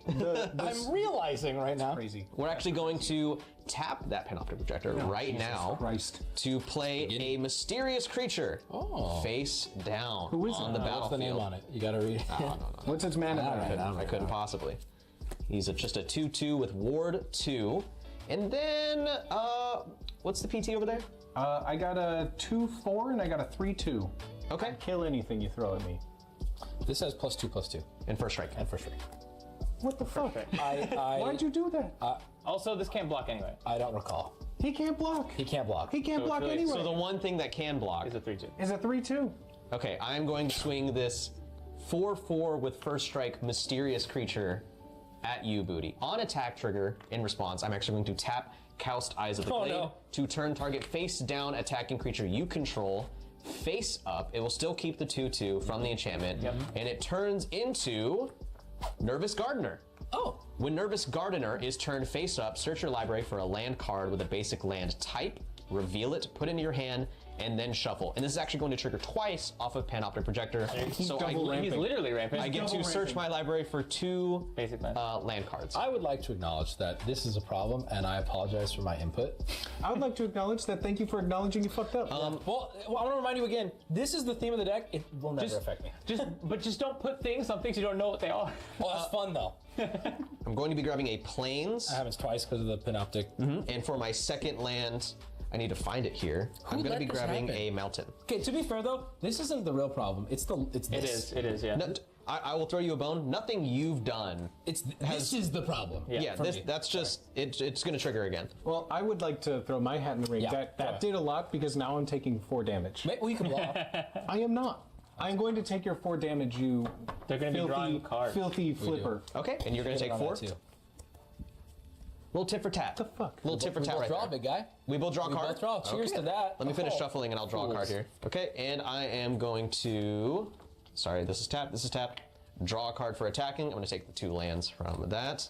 Cool. And this still has the 2/2 on it. Yep. That's it. I'm going to pass for my turn. Did damage to Booty. Beautiful. We'll untap, upkeep, and draw. I'm going to, on my main phase, I'm going to tap Selvala, Explorer Returned, to parlay with all of you. I would like to parlay. Parlay? How would you like to draw some cards? I would like that. Well, Matt. Oh, never mind.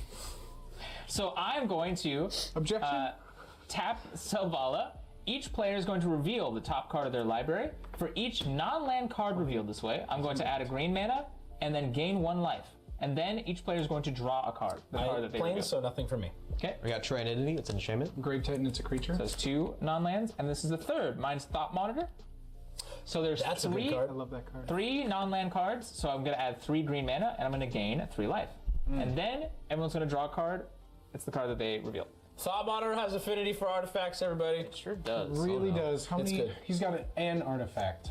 But he makes. He's got 2 artifacts. But he makes. So I have 3 green mana floating. I'm gonna tap for 4, 5, and 1 blue for this, and I'm going to cast Wave Sifter. Wave Shifter. Hey, wait. Okay, hold on. You just gave 3 different names. What is the name of the card? This card's name is Wave Sifter. So not sister or shifter. Not sister or shifter. Wow. Wave Sifter. It's a new one. Is a flying elemental. When it enters the battlefield, investigate twice, which is I'm going to create 2 clue tokens. There's this artifact. Then it has an evoke cost. You may cast a spell for its evoke cost. If you do, it's sacrificed when it enters the I believe battlefield. you can cast that one now. Then, Academy Manufacturer is going to. Academy Manufactor is going to trigger. If you would create a clue, food, or treasure token, instead create 1 of each. So I'm going to create 2 of each. I'm going to create 2 foods, 2 clue, and 2 treasures. Okay, gamers. Carlos is doing the thing. All right, so I'm creating 2 treasures, 2 foods, and 2 clue tokens. I'm going to crack and sack 2 of those treasures for 2 blue. Then I'm going to tap 2 more to cast a Planeswalker. Tezzeret, Betrayer of Flesh. Oh no, is that the artifact one? This is a legendary Planeswalker. It's not the one that. It's The not first activated ability of an artifact you activate each turn costs 2 less to activate. That is Then I may up their +1 ability is to draw 2 cards, then discard 2 cards unless you discard an artifact card. Their -2 is target artifact becomes an artifact creature. If it isn't a vehicle, it has base power and toughness of 4/4, and her -6 ability is you get an emblem with whenever an artifact you control becomes tapped, draw a card. Anything else? Yes, I'll immediately activate their +1 ability to draw 2 cards and discard 2 cards unless I discard a artifact. It'll go to 5. Then I'm going to play a land for turn, which is Reliquary Tower. All that and he hadn't played a land. Nope. Well, hey guys, target acquired. What do you mean target acquired? Just kidding. Just pass so I can talk about it. Guys, don't do this to me, please. Pass your turn so I can communicate. No. I'm gonna pass the turn. Okay. Carlos is really ramped, and this is a problem. That is silly. They should call this deck the turns that never end. So I have 2 triggers at the beginning of my upkeep. I'm going to choose the order of them. The first of which he's annoying too. The first of which I'm going to do is my unshakable tail. At the beginning of my upkeep, I surveil 1. So I'm going to surveil. And then my second trigger at the beginning of my upkeep for Phyrexian Arena, I draw a card and then I lose 1. He's playing before he's playing. Yeah. I gain 1 Solitaire. life. And now it's the start of my upkeep. I will do this, untap, and I will draw for turn. He's touched his deck 3 times before his upkeep. That's cool. I can't get enough. We're not even in his main phase. I'm going to play a swamp for There we go, now we are. There we go. Now we're cooking with by the book. Oh my god. So once again, my creature is goaded here, just as a reminder for everyone. Goaded and he's kind of sussy. He's kind of goaded with a sauce. I am going to pay 2 blue. I'm going to use my Soul Ring for 2 floating.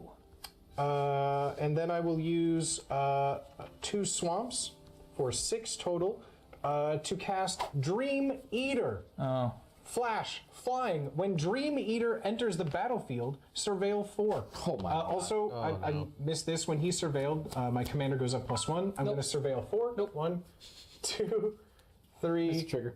4. Oh my god. I'm going to dump these 2. Put these 2 on top of my deck. When he's Eater to cast Dream Eater.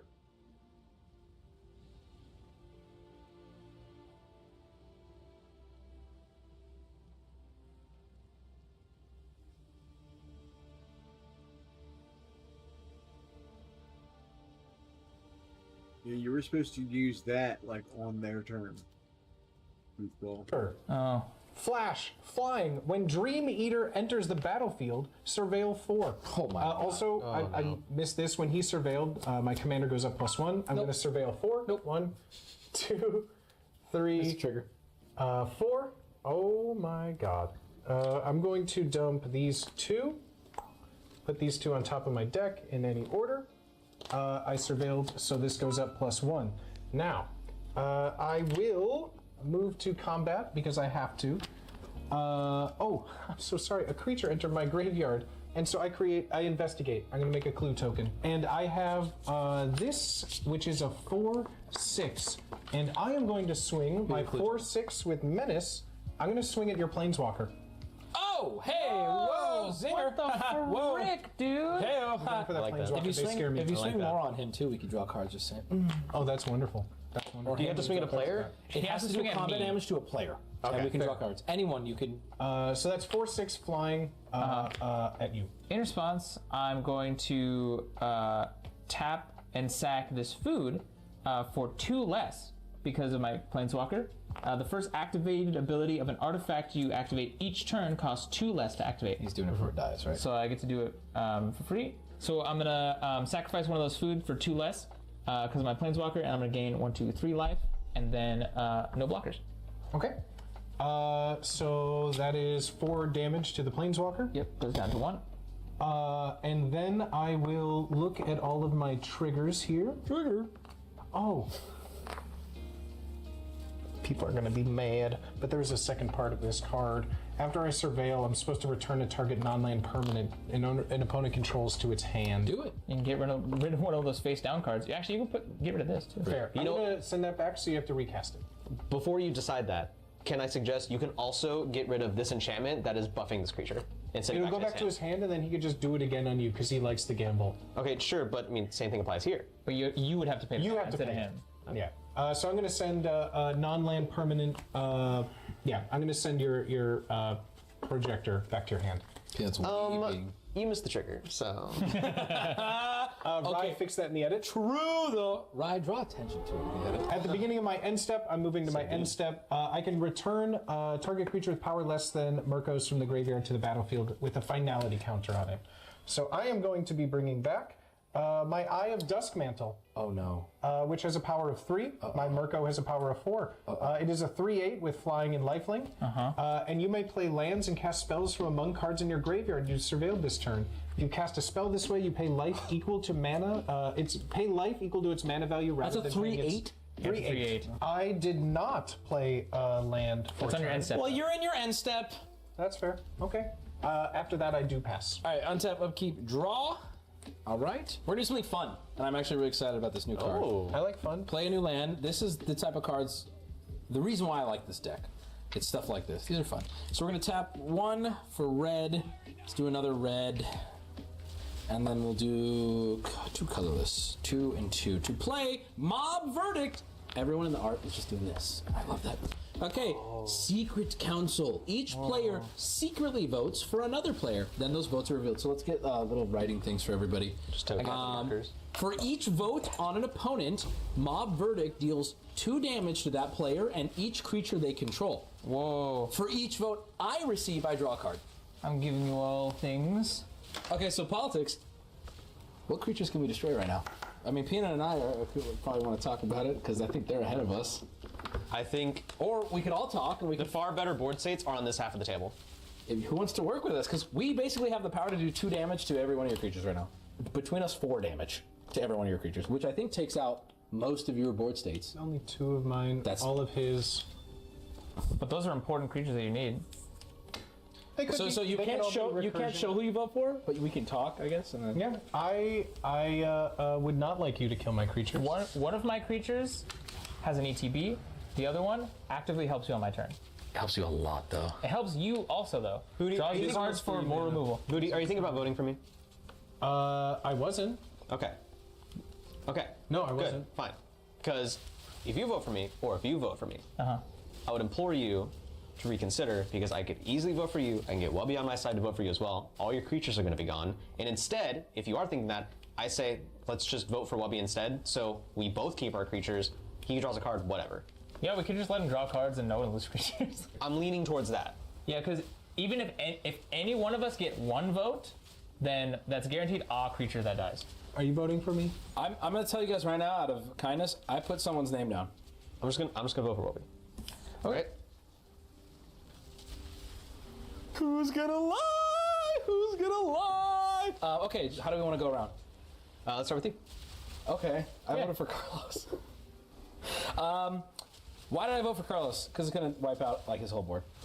I don't think he's more important than Booty. I'm just hoping you lied. I lied. I voted for Booty. Yes, dude. Yes, that's what I was hoping for. I was honest detective, and I went for Webby. Draw a card. I'm about to take my licks right he's here. He's a liar. I did not lie. No, but I fully expect to take my licks right here. I was very honest. I did not vote for Peanut. I also voted for Carlos. God, bro, that's AIDS.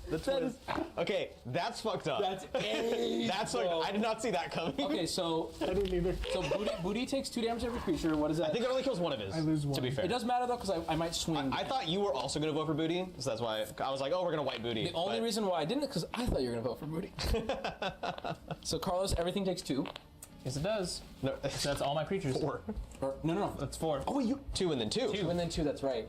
And then do you everything take 2? Yep, I lost one creature. So what's the T's now?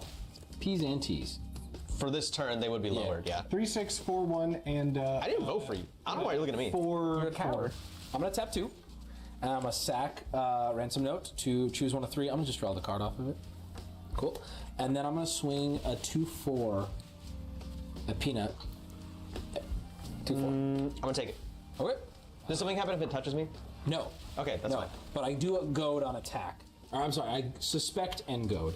This doesn't have a war cost anymore, right? Not anymore. I'm gonna suspect him. Menace can't block. Menace can't block and is goaded. Also, all suspected creatures become goaded, so he is again goaded, and he is suspected and goaded. And yeah, 2 commander to you if you didn't do it already. Oh, I didn't do it yet. Yeah. And then I'm gonna pass on that.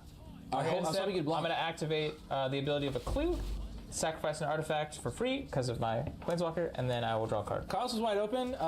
I could have attacked him, but I'm hoping his 46 life will be tantalizing to you guys. I'm going to draw for my turn. I'm going to play Plains for turn. And then my game plan for my turn got a little shifted around when Panoptic Projector went back to my hand. I'm going to tap 1 green for an enchantment. Obscuring Ether. Face down creature spells you cast cost 1 generic less to cast. It also has an ability where I can pay 2 mana and turn Obscuring Ether face down, and it becomes a 2/2 creature. Just a normal 2/2 creature. Then I will take that opportunity to. I'm going to still tap 4 mana to replay Panoptic Projector. I remember that card. We have seen this card before. Send it back again. And then I am going to tap Panoptic Projector to play a face-down creature spell for 3 less generic mana. A mysterious creature is going to enter the battlefield. I recognize that. 2/2 with ward. We've been here. Ward, see him from across the bazaar. That weird look in his eye. Wow. I knew it was him. This Serious creature figure. is suspected and goaded, so it has to attack. This creature as well does not have summoning sickness, so I'm going to send Nervous Gardener with +2/+2 and suspected at Booty, and this mysterious creature is going to be swung at Carlos. Now, in response to my attack, I'm going to tap Coust Eyes of the Glade to turn target face down attacking creature you control face up, and this creature is going to become Root Elemental. When Root Elemental is turned face up, you may put a creature card from your hand onto the battlefield. That trigger is going to be doubled by Panoptic Projector. Put 2 creatures from his hand onto the battlefield. Oh, stinky! So the first creature that is going to come I don't got a onto the clue what that battlefield means.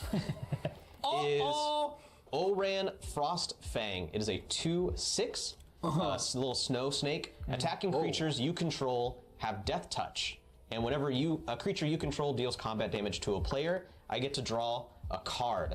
And the second creature coming out is going to be Descana, the Rage Mother, a 5/5. When she enters the battlefield, I draw a card for each creature you control with base power and toughness 2/2. Alternate commander. Which is going to be 3 different creatures here, all have base power and toughness 2/2. So I am going to draw 3 cards for these 3 creatures, and whenever a creature you control with base power and toughness 2/2 attacks, it's going to get +3/+3 until end of turn. And whenever a creature you control that was turned face up this turn deals combat damage to a player, draw a card. I do think I missed that trigger on the first time that this guy swung. Yeah, it was like 2 turns ago. This is going to be coming at you, Death Touch and Menace, and this Root Elemental 6/5 is coming at you. Okay. I have to take 6. 6 to your face. I'm going to take the 4. You're going to take the 4? I'm going to take the 4. Okay. I'm going to take 4 off of you. We draw a card? Yeah, we are going to draw a card off of your trigger, Yes, we and are. then I'm going to draw 2 cards as well because both of these creatures did combat damage to a player, and you then draw 2 more this creature was turned face up this turn and dealt combat damage to a player. So I draw a card off of Kaus trigger. So 4 cards I'll be drawing. Nuts, bro. That's scary. That is no Peanut's scary. Scary. I'm gonna pass. I have to discard down to 7 cards though. On your end step, I'm going to sack a clue token to draw a card for 2 less because of Planeswalker. I'm going to untap. We'll see what you do. Upkeep, and then draw.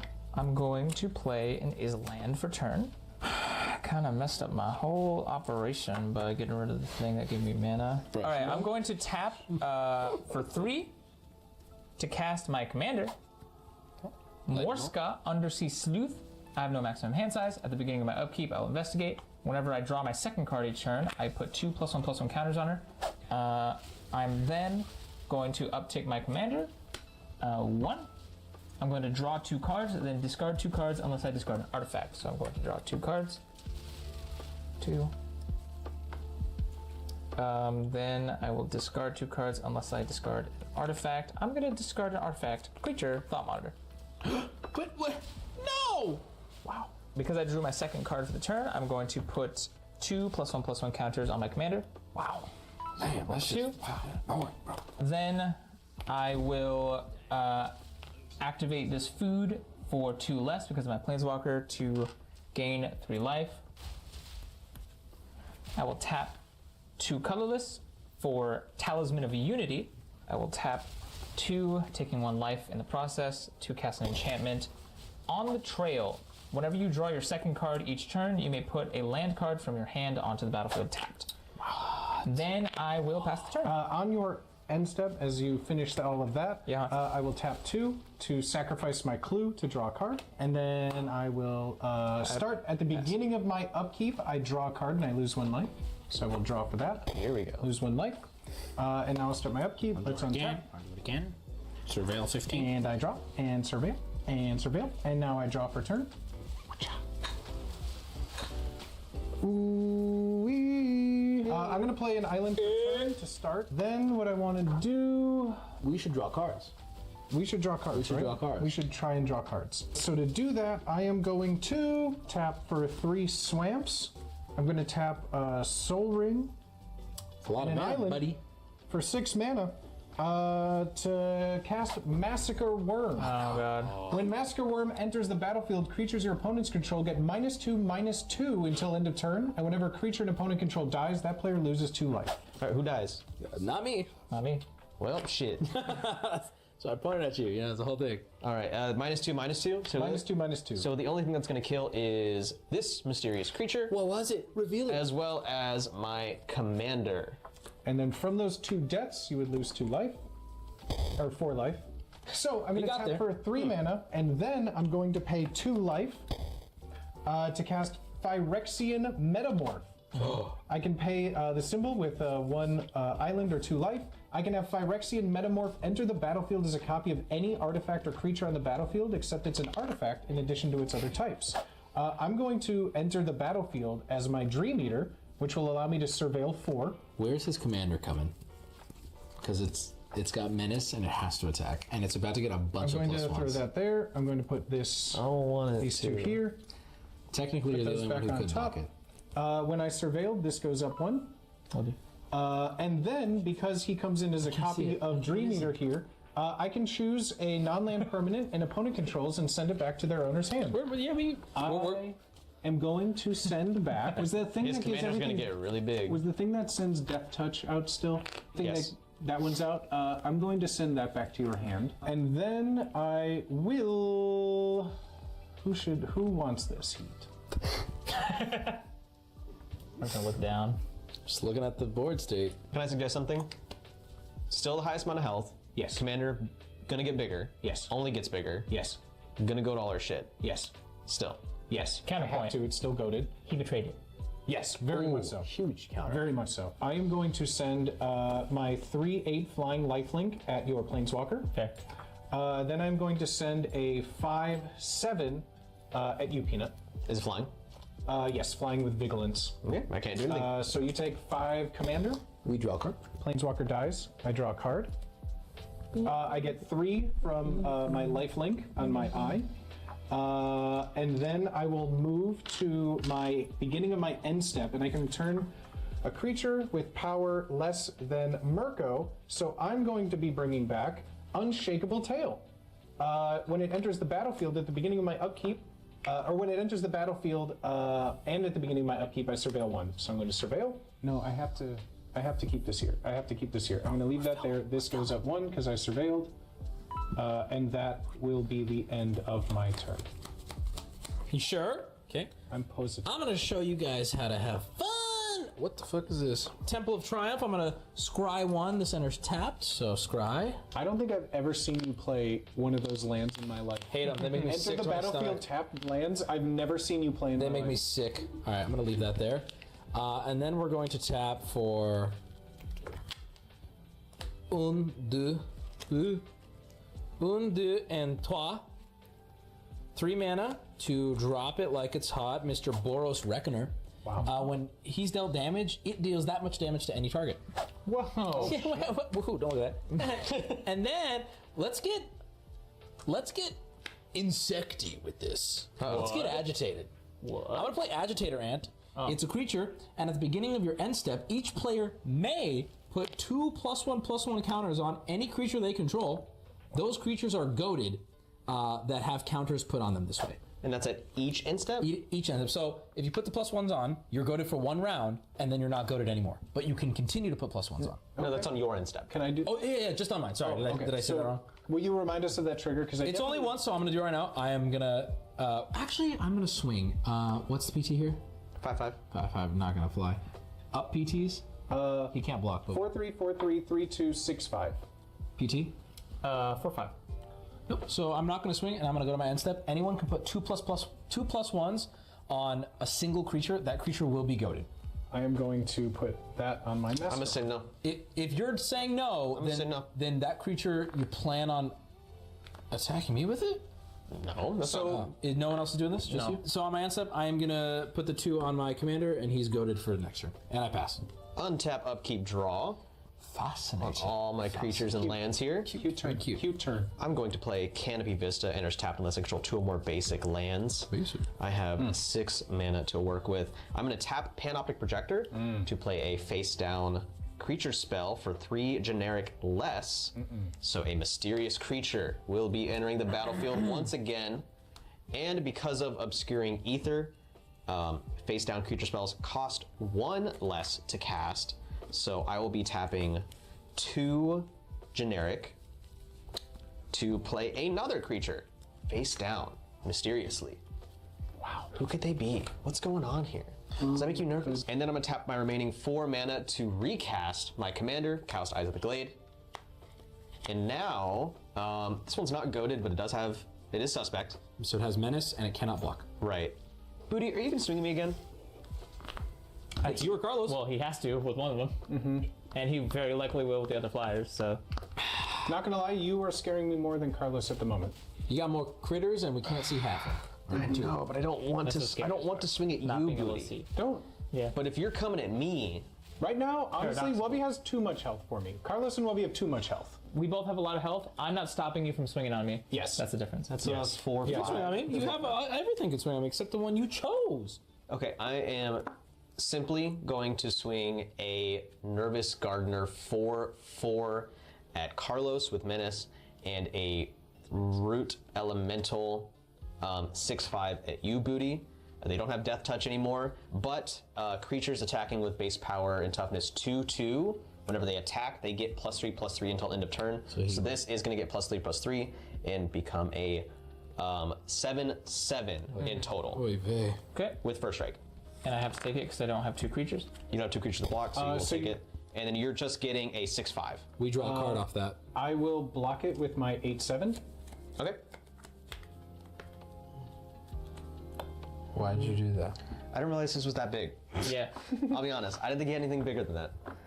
That just happened. You gave me that. That was really nice. You're welcome. You can keep doing that. That'd be wonderful. Every one of my end steps, you can keep making it happen. I'd love to. Fuck that up. Hey man, it's just a casual. No one's gonna see that, bro. And I'm gonna pass. All right. There's a little bit of damage out there, and I do get to draw a card, correct? Yeah, draw a card. I get to draw a card, so deal damage. When a creature an opponent controlled dies, you lose 2 life. So you lose 2 life from your creature dying. Okay. It's like salt in the wound, dude. Okay, I'm going to untap. On my upkeep, I'm going to create a clue token for my commander. So make a clue. I'm investigating the Moida scene. And then I'm going to draw. Okay, for turn, I'm going to play a Plains. I'm going to tap for 1, 2. Wow. 3, 4, 5, 6, 7, 8. Oh, shit. I'm tap for 8, and then I'm going to declare 6. And I'm going to cast Hydroid Crassus. Oh, fuck, that's such a good card. This is a jellyfish Hydra Beast. I love that card. When you cast the spell, you gain half X life and draw half X cards round down each time. So I'm going to draw 3 cards and gain 3 life. Oh boy. And then it will enter the battlefield with X +1/+1 counters on it. So it'll enter the battlefield with 6 +1/+1s. Wow, inspiring. So it'll be a 6/6 with flying and trample. And then whenever I draw my second card each turn, I'm going to put 2 +1s onto my commander.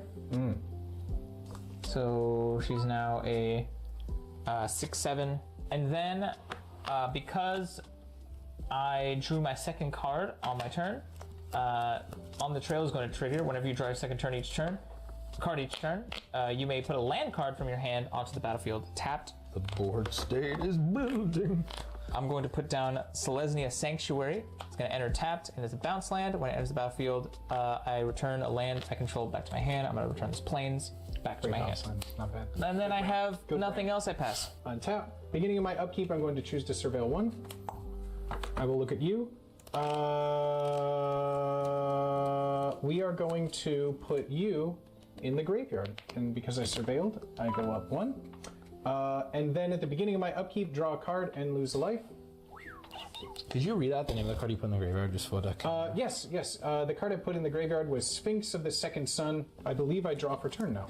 Let's do this first. I'm going to do something a little bit crazy here. You being kooky? I'm going to be kooky for the sake of being kooky, and this could work against me, but we're going to try some. I'm going to use my Eye of Duskmantle's ability here. You may play lands and cast spells from among cards in your graveyard you've surveilled this turn. If you cast a spell this way, you may pay life equal to its mana value rather than paying its mana cost. I'm going to be paying 8 life. Oh, God. To bring out Sphinx of the Second Sun. He has flying, and at the beginning of my post-combat main phase, there's an additional beginning phase after it. Beginning phase? So after the main phase, after my battle phase, I have the beginning phase, which includes untap, upkeep draw. And untap, upkeep draw. What? Untap, upkeep draw. Which also then would re-trigger a bunch of my surveilling. Oh boy. So now I'd like to get to my main phase 1, if you don't mind. I am going to play a we can play a land for game turn. right here while he's taking his turn if you want to just. Then I'm going to tap a swamp, and I'm going to attack my It's like that sometimes. Signet to play Dog Detective. When it enters the battlefield, surveil 2. Dog Detective? Dog Detective, baby. Dog Detective. I'm gonna Bro, keep these here. do I'm gonna keep something those with there. your deck. Quit And then whenever an opponent draws their second card each turn, you may return Dog Detective from your graveyard to your hand. I believe that's all of my triggers for all of that cheeky cute stuff. You guys had fun with that, right? We couldn't possibly see all those again. You guys absolutely had such a great time. I did that out of order. I realize that now. Don't at me. I'm going to pay 1 island, and I'm going to pay a Tainted Isle to play Copy Catchers. Copy Catchers is flying, and whenever I surveil, I can pay 1 colorless and 1 blue mana. If I do, create a token that's a copy of Copy Catchers. Let's move to combat phase, shall we? I'm going to swing this 8/11 flying at Peanut. You're high.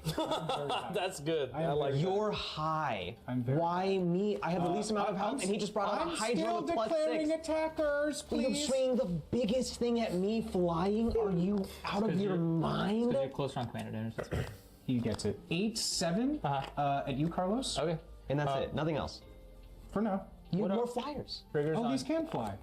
I'm going to then also send 2 4/4 flyers at you, Carlos. You no, don't have at a- Wubby. You don't have flying or reach. I don't have flying or reach. I'm sending 2 4/4 flyers at Wubby. Okay. Thank God. I'm dead on Booty's next turn. That's a good commander game.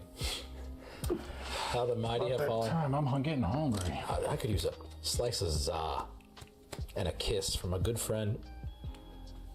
I'm going to block your worm with both of these creatures.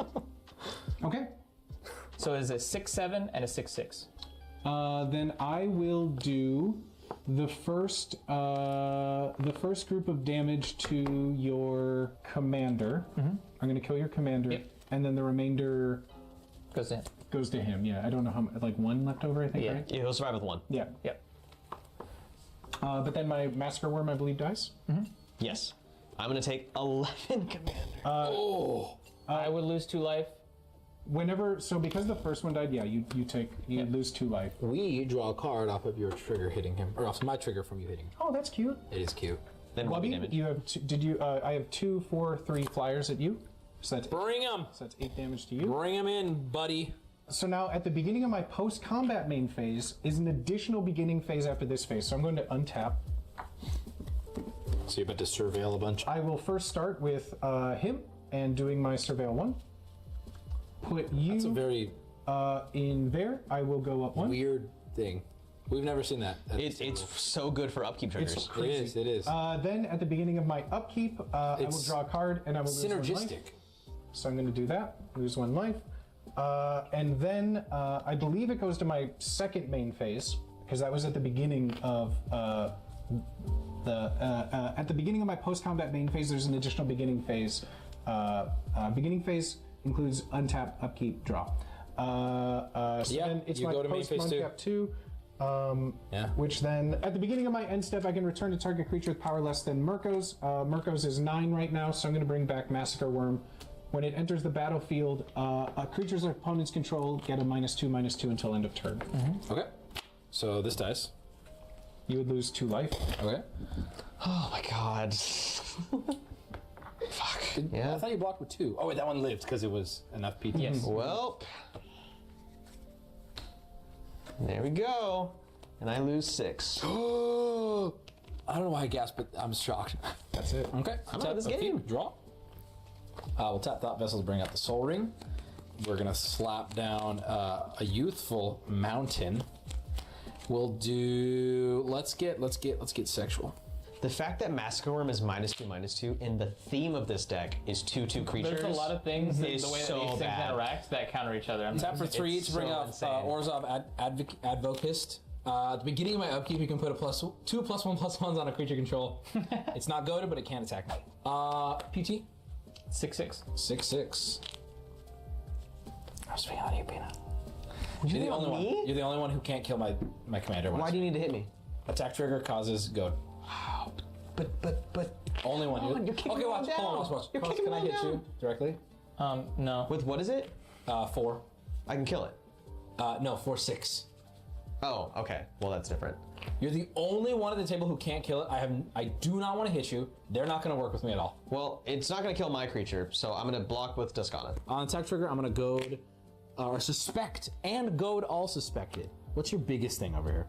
My commander, which already is. Okay. I don't know if you could suspect it. I'm again. going to goad this. Or suspect and goad that, and now he is again goaded. Okay. And then that's... Oh, this was suspected, so this is also goaded again. Everything that's suspected is goaded, so let's keep track of that if you can. If you can put a token under it, that would be probably really helpful. Here. They're suspected. And now all suspected creatures get goad. I'm going to pass to Peanut. All right. Moving to my final turn in this game, 100%. Going to untap all my lands. Very likely. And see if I can pull off... Get blockers. A Miracle. Oh, wait, no, it didn't. Well, I had a good way to get blockers, but just got eliminated because of Massacre Worm. That was sort of my... Massacre Worm is a middle finger to that deck in particular. Yes. Yeah. It was not my end game, but like my way back into this game got just nuked with Massacre Worm. All right, I'm going to play Shrine of the Forsaken Gods. It taps for 1 colorless or for 2 colorless, and I can spend that mana only to cast colorless spells. And I can activate only if I control 7 or more lands, which I absolutely do. And then I am going to tap 1, 2, 3, 4, 5. He's got something. big in there. For Oran Frostfang. That he's literally played that before.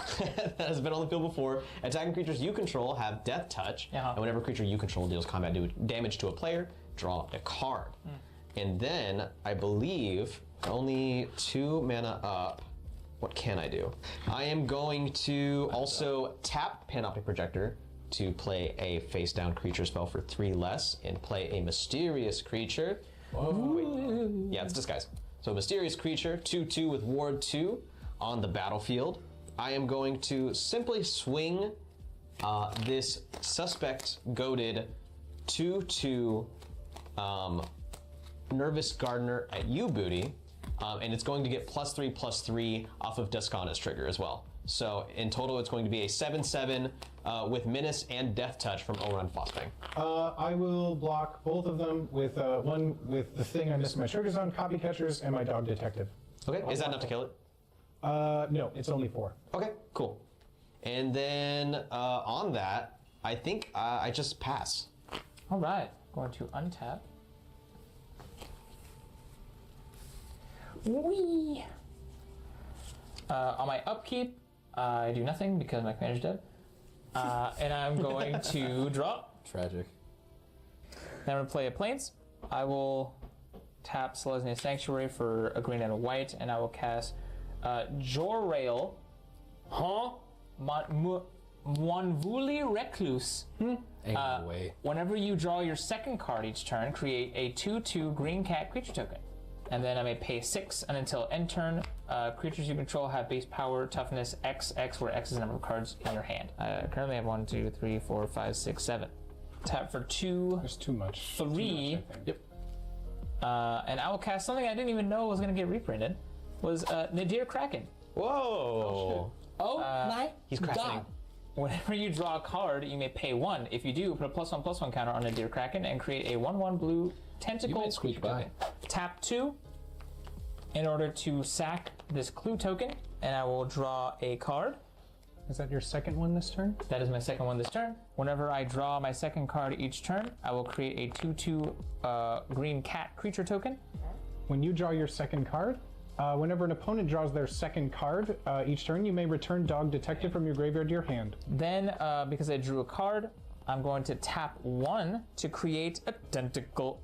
And whenever you draw your second card each turn, you may put a land card from your hand onto the battlefield. So I will put down tapped. Yeah, on battlefield tapped. And I'll put down Secluded Step. My boy is goaded, so I have to move to combat. And he's a bit sussy. And he has Menace and can't block. I will swing it at young Booty Swagger. You looked at me when you said that. You looked this way. I thought you were going to swing it at me for a second. I was like, no way. What do you say, Booty? I will block it with Massacre Worm, and I will block with Eye of Duskmantle. Okay, I'll choose to assign damage to Eye of Duskmantle first. Okay. Yeah, and then nothing dies. Cool. I can do nothing else. I shall pass. Wonderful. Beginning of my upkeep, I'm going to Surveil 1. I'm going to put this in my graveyard. This is going to go up 1. Beginning of my upkeep, I will draw a card and I lose a life. I will draw this card. I'll lose 1 life. Everything is untapped. I will draw for turn. For my land, I will play Reliquary Tower. Jesus Christ, this is the tiniest text I've ever seen in my life. I can read it. I can't. Not gonna lie, I'm happy for this card or sad, but I'm gonna put it back. Then what I'm gonna do is I'm gonna pay 1 and 1 to play Dog Detective again, which will allow me to surveil 2. I'm gonna put this in my graveyard. Whoa! I'm gonna put that in my graveyard. And then I'm going to activate Eye of Duskmantle, so I can cast spells from among them that I've surveilled this turn. We know what it fucking does, bro. You've had 14 main phases. I'm gonna pay 5 life to bring Shriekmaw. What does that do? It is a creature elemental that has fear. It can't be blocked except by artifact creatures and other black creatures. When it enters the battlefield, destroy target non-artifact, non-black creature. All right, never mind. I'm gonna kill him. The Hydra Crassus. Okay. I don't like it. And you will lose 2 life for that. He's an artifact. And you do lose 2 life. I'm gonna do 1, 2. 3. So 4 mana total. I'm going to tap the Reliquary Tower to bring out Sir Conrad the Grim. no! I read that he was in that deck list, and I was like, oh boy, that's bad that he's out now. Yeah. I should have played that first before I did all my bullshit, but we'll keep going with it. Whenever another creature dies or creature card is put into a graveyard from anywhere to the battlefield, and each player can mill a card. I wish I had something that you guys could mill a card with, though. That'd be really cheeky. Oh, I do! I'm going to pay 2, and everybody mill a card. Okay. If it's a creature...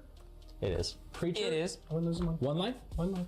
If you One life for each creature. So you say. No, for each creature. Oh, I don't get hit. Everybody gets pinged for each creature that enters. That's what I'm doing. So 1 from me. And 1 from Carlos. So 2 to everybody. Damn, we just struggle at count of 3 for like. It's each creature. It's each player, by the way. That includes you. Oh. Did you do that? Did you mill a card? Oh no, I didn't. Okay. So is it a creature? It is a creature. So then we will all take an addition. Take everyone. Yeah. Okay. Thank you for that. Thank you for that. So then let's move to combat, shall we? I'm going to send 6 flying at you, Peanut. I'm going to send 12 flying at you, Carlos. Then I'm going to send 8 flying and 6 at you, Wubby. So 14 all day, 8 flying, 6, 5, and I'm sending 12 to you. 12 commander to me? 12 commander. That's in the air, right? Yes. In response, Fucking palm. I'm going to tap for 2 and 1 and 1 additional to play Take the Bait.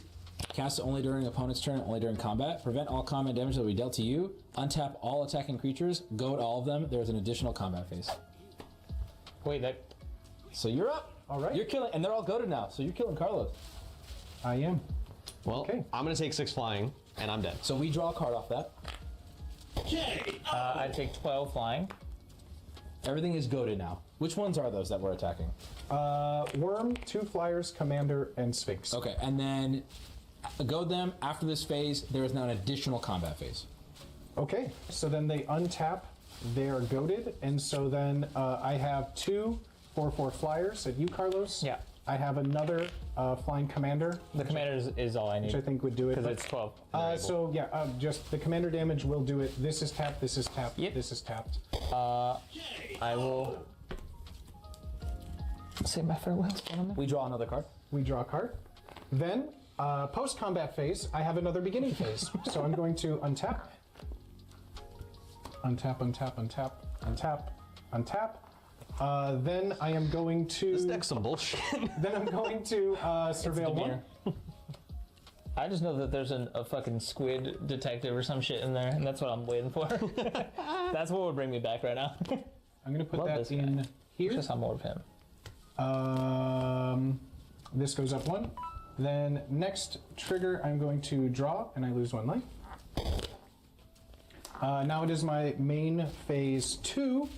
I will then pay 2, 3, black, blue to bring out. I just wanted to bring him out. I just drew him. Marvo, Deep Operative, the Octopus Rogue, baby. Squid Detective. Oh, it's him. Squid Detective. There he is. Squid Detective. There he is. Squid Detective. Squid Detective. Whenever Marvo Deep Operative attacks, clash with defending player.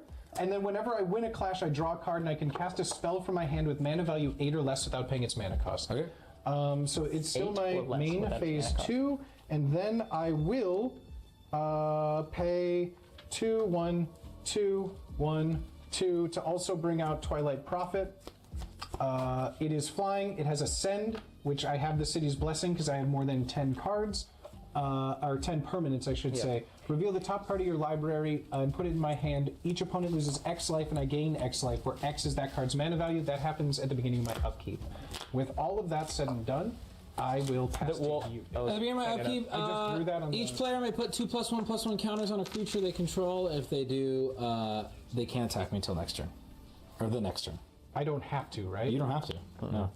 Now this is a 1v1 I'm interested to see.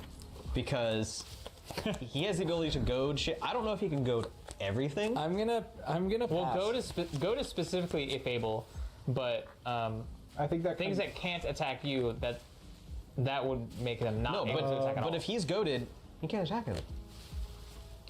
It must attack if able. Cannot attack you if nothing's goaded. Right. I'm just saying. Well, yeah, in a hypothetical. Anyway. I don't know. Maybe I don't understand goading, but first, surveil 1. I'm gonna keep this.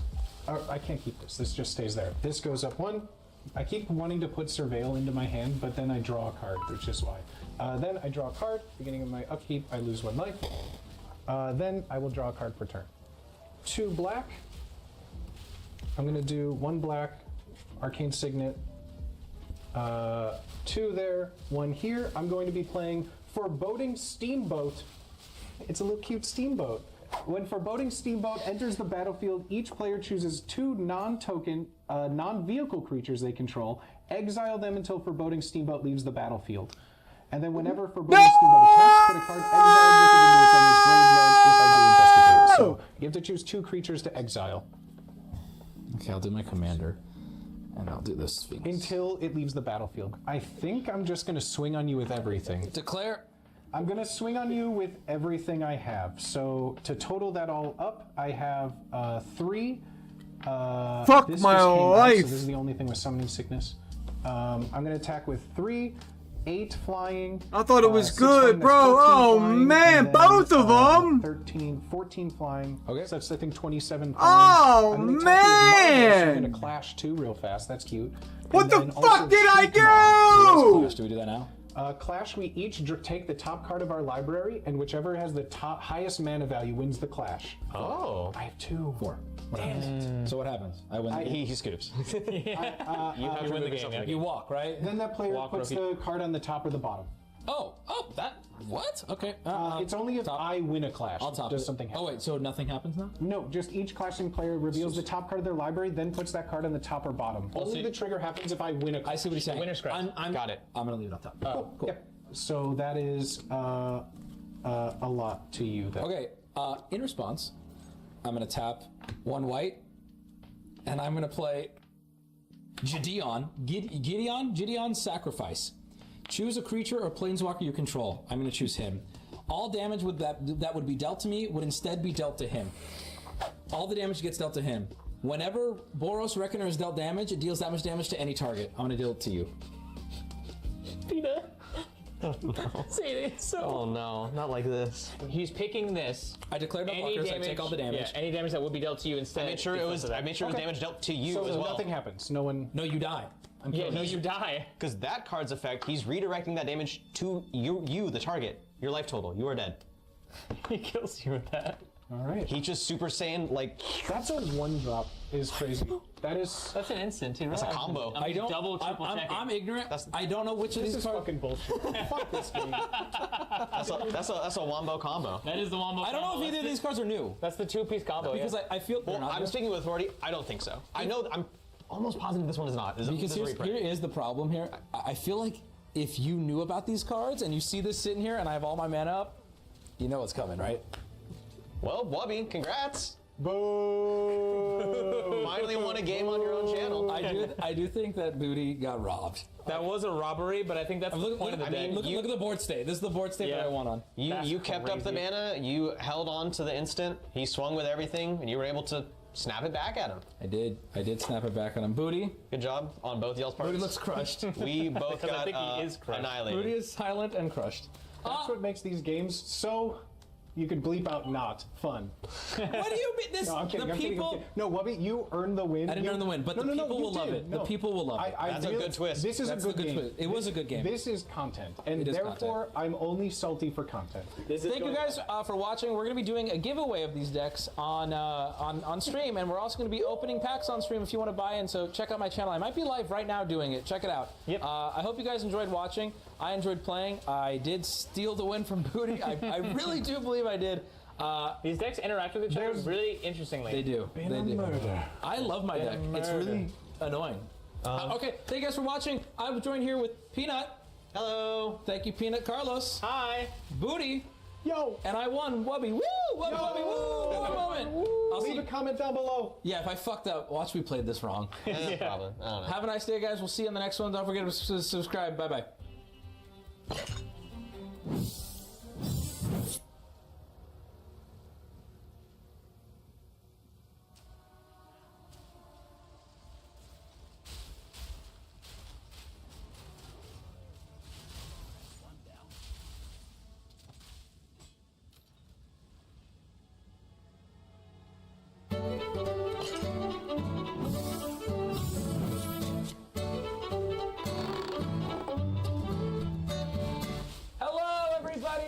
Welcome to a new set, same show, Mulligans.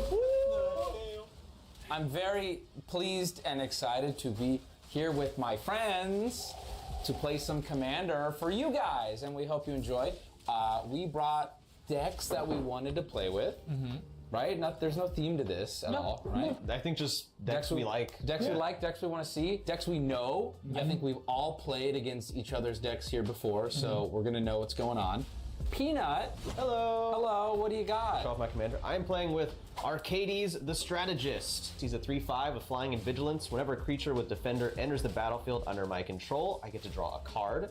Each creature I control with defender assigns combat damage equal to its toughness rather than its power and can attack as though it didn't have defender. I'm gonna be playing some walls. It throws ass. Hold on, you're throwing some ass. I'm gonna be throwing some ass. I'm gonna be throwing some ass around. Well, all right. We got ourselves a game. Carlos, who'd you bring to the table? I'm bringing Big Worm. I'm playing Thromok the Insatiable. He has the Devour mechanic. For those of you who don't know, Devour is a mechanic where as it enters the battlefield, you may sacrifice any amount of creatures, and then it gets the amount of +1 counters equal to its Devour number. His Devour is Devour X, where X is the number of creatures devoured this way. Can we make our prediction right now? Yeah. Okay. What's the highest number? No. Peanut, who's he gonna fling it at? What are you Who's he talking gonna about? fling it at? Booty, who's he gonna fling it at? If it's first, Peanut, obviously. Okay. That's the right answer. I'm gonna say, I think Carlos hates my deck. He's gonna fling it at me. Wrong answer. It's gonna be all of you at the same time. Chandra's That's actually true. Okay. Booty. I got my homie, my best friend, my Magus Lucia Kane here. This is one of my favorite decks. This is my X Gonna Give It To You. Two things. At the beginning of combat on my turn, I put a +1/+1 counter on target creature. Simple as. And then also, I can tap Magus Lucia Kane to add 2 colorless mana. And then when I next cast a spell with X in its mana cost, or activate an ability with X in its activation cost this turn, copy that spell or ability. And I can choose new targets for the copies. So I got X's and copies. I'm basically I'm a surprised Xerox. you haven't played this on camera yet. Or Right? have you? No, 'Cause I this is like haven't. your favorite deck. This is my favorite deck. Yeah. Okay, and can I do a little ad, not a sponsor? Oh, here we go. I am playing Atraxa, Praetor's voice. In the comments, I rolled. This can be a very AIDS commander. This deck is not built to be an infect AIDS deck. This is a Planeswalker deck, so I'm using Atraxa for her proliferate. She's in a hard case. I put my commanders, like the ones I like a lot, in a hard case. Can I tell them why? Why's that? I don't know if you guys know the reason. You want to show them? But something specific happened. So one, if it's in your hand, or like you'll never shuffle in your commander when it's in plastic. But the bigger reason was one time I was playing Gearson and I rolled a die, and it just fucking dented the card. Dented the shit out like of it. just a huge. It wasn't a small die. It was one like a one of big ass these, and one. it just boom. And so now, from that point on, I put them in this case. And not an ad. Ryan, I'll tell you the brand. Put it on screen. So yeah, I'm playing a Planeswalker party. Not really. It's all Planeswalkers in this deck. There's like 2 creatures. My sleeves are so fun. I picked these sleeves for this because I want people to know this isn't an Atraxa deck. This is a fun meme deck. Would you guys agree? What sound does that card make, do you think? Carlos starts. Woo! Let's shuffle. Are you ready? I'm ready. Carlos. I'm Let's going get it. to play a Field of Ruin. Whoa! I can tap to add 1 colorless or pay 2 and tap it to sacrifice it to destroy a non-basic land an opponent controls. Each player searches their library for a basic land card and puts it on the battlefield, then shuffles. Okay. Just don't target me. I'll go to my end step and draw a card. Whoa, I'm gonna play an island and pass. I'm gonna draw. Oh. Yeah. I'm gonna hit him with a Sand Steppe Citadel. It comes in tapped. It can tap for white, black, or green. That's it. Pass. Very similar turn. I think I'm going to We got play slow lands here. Mara's Headquarters tapped. It also taps for a green, white, and blue. Boy Scout colors. And I'm gonna pass on that. Nice. Tap what you draw. I'll play a Forest for turn and pass. I will draw. I notice yours isn't the fetch trial. I'm gonna play So a you're poor. Reliquary Tower. This is a more I will poverty pass. deck. I will admit to that. Draw. Untap. Opulent Palace comes in tap. Bad look. It's a few more of those too. Black, green, and blue on the tap. I bad have guys. 1 Good mana night. that I can do nothing with and pass.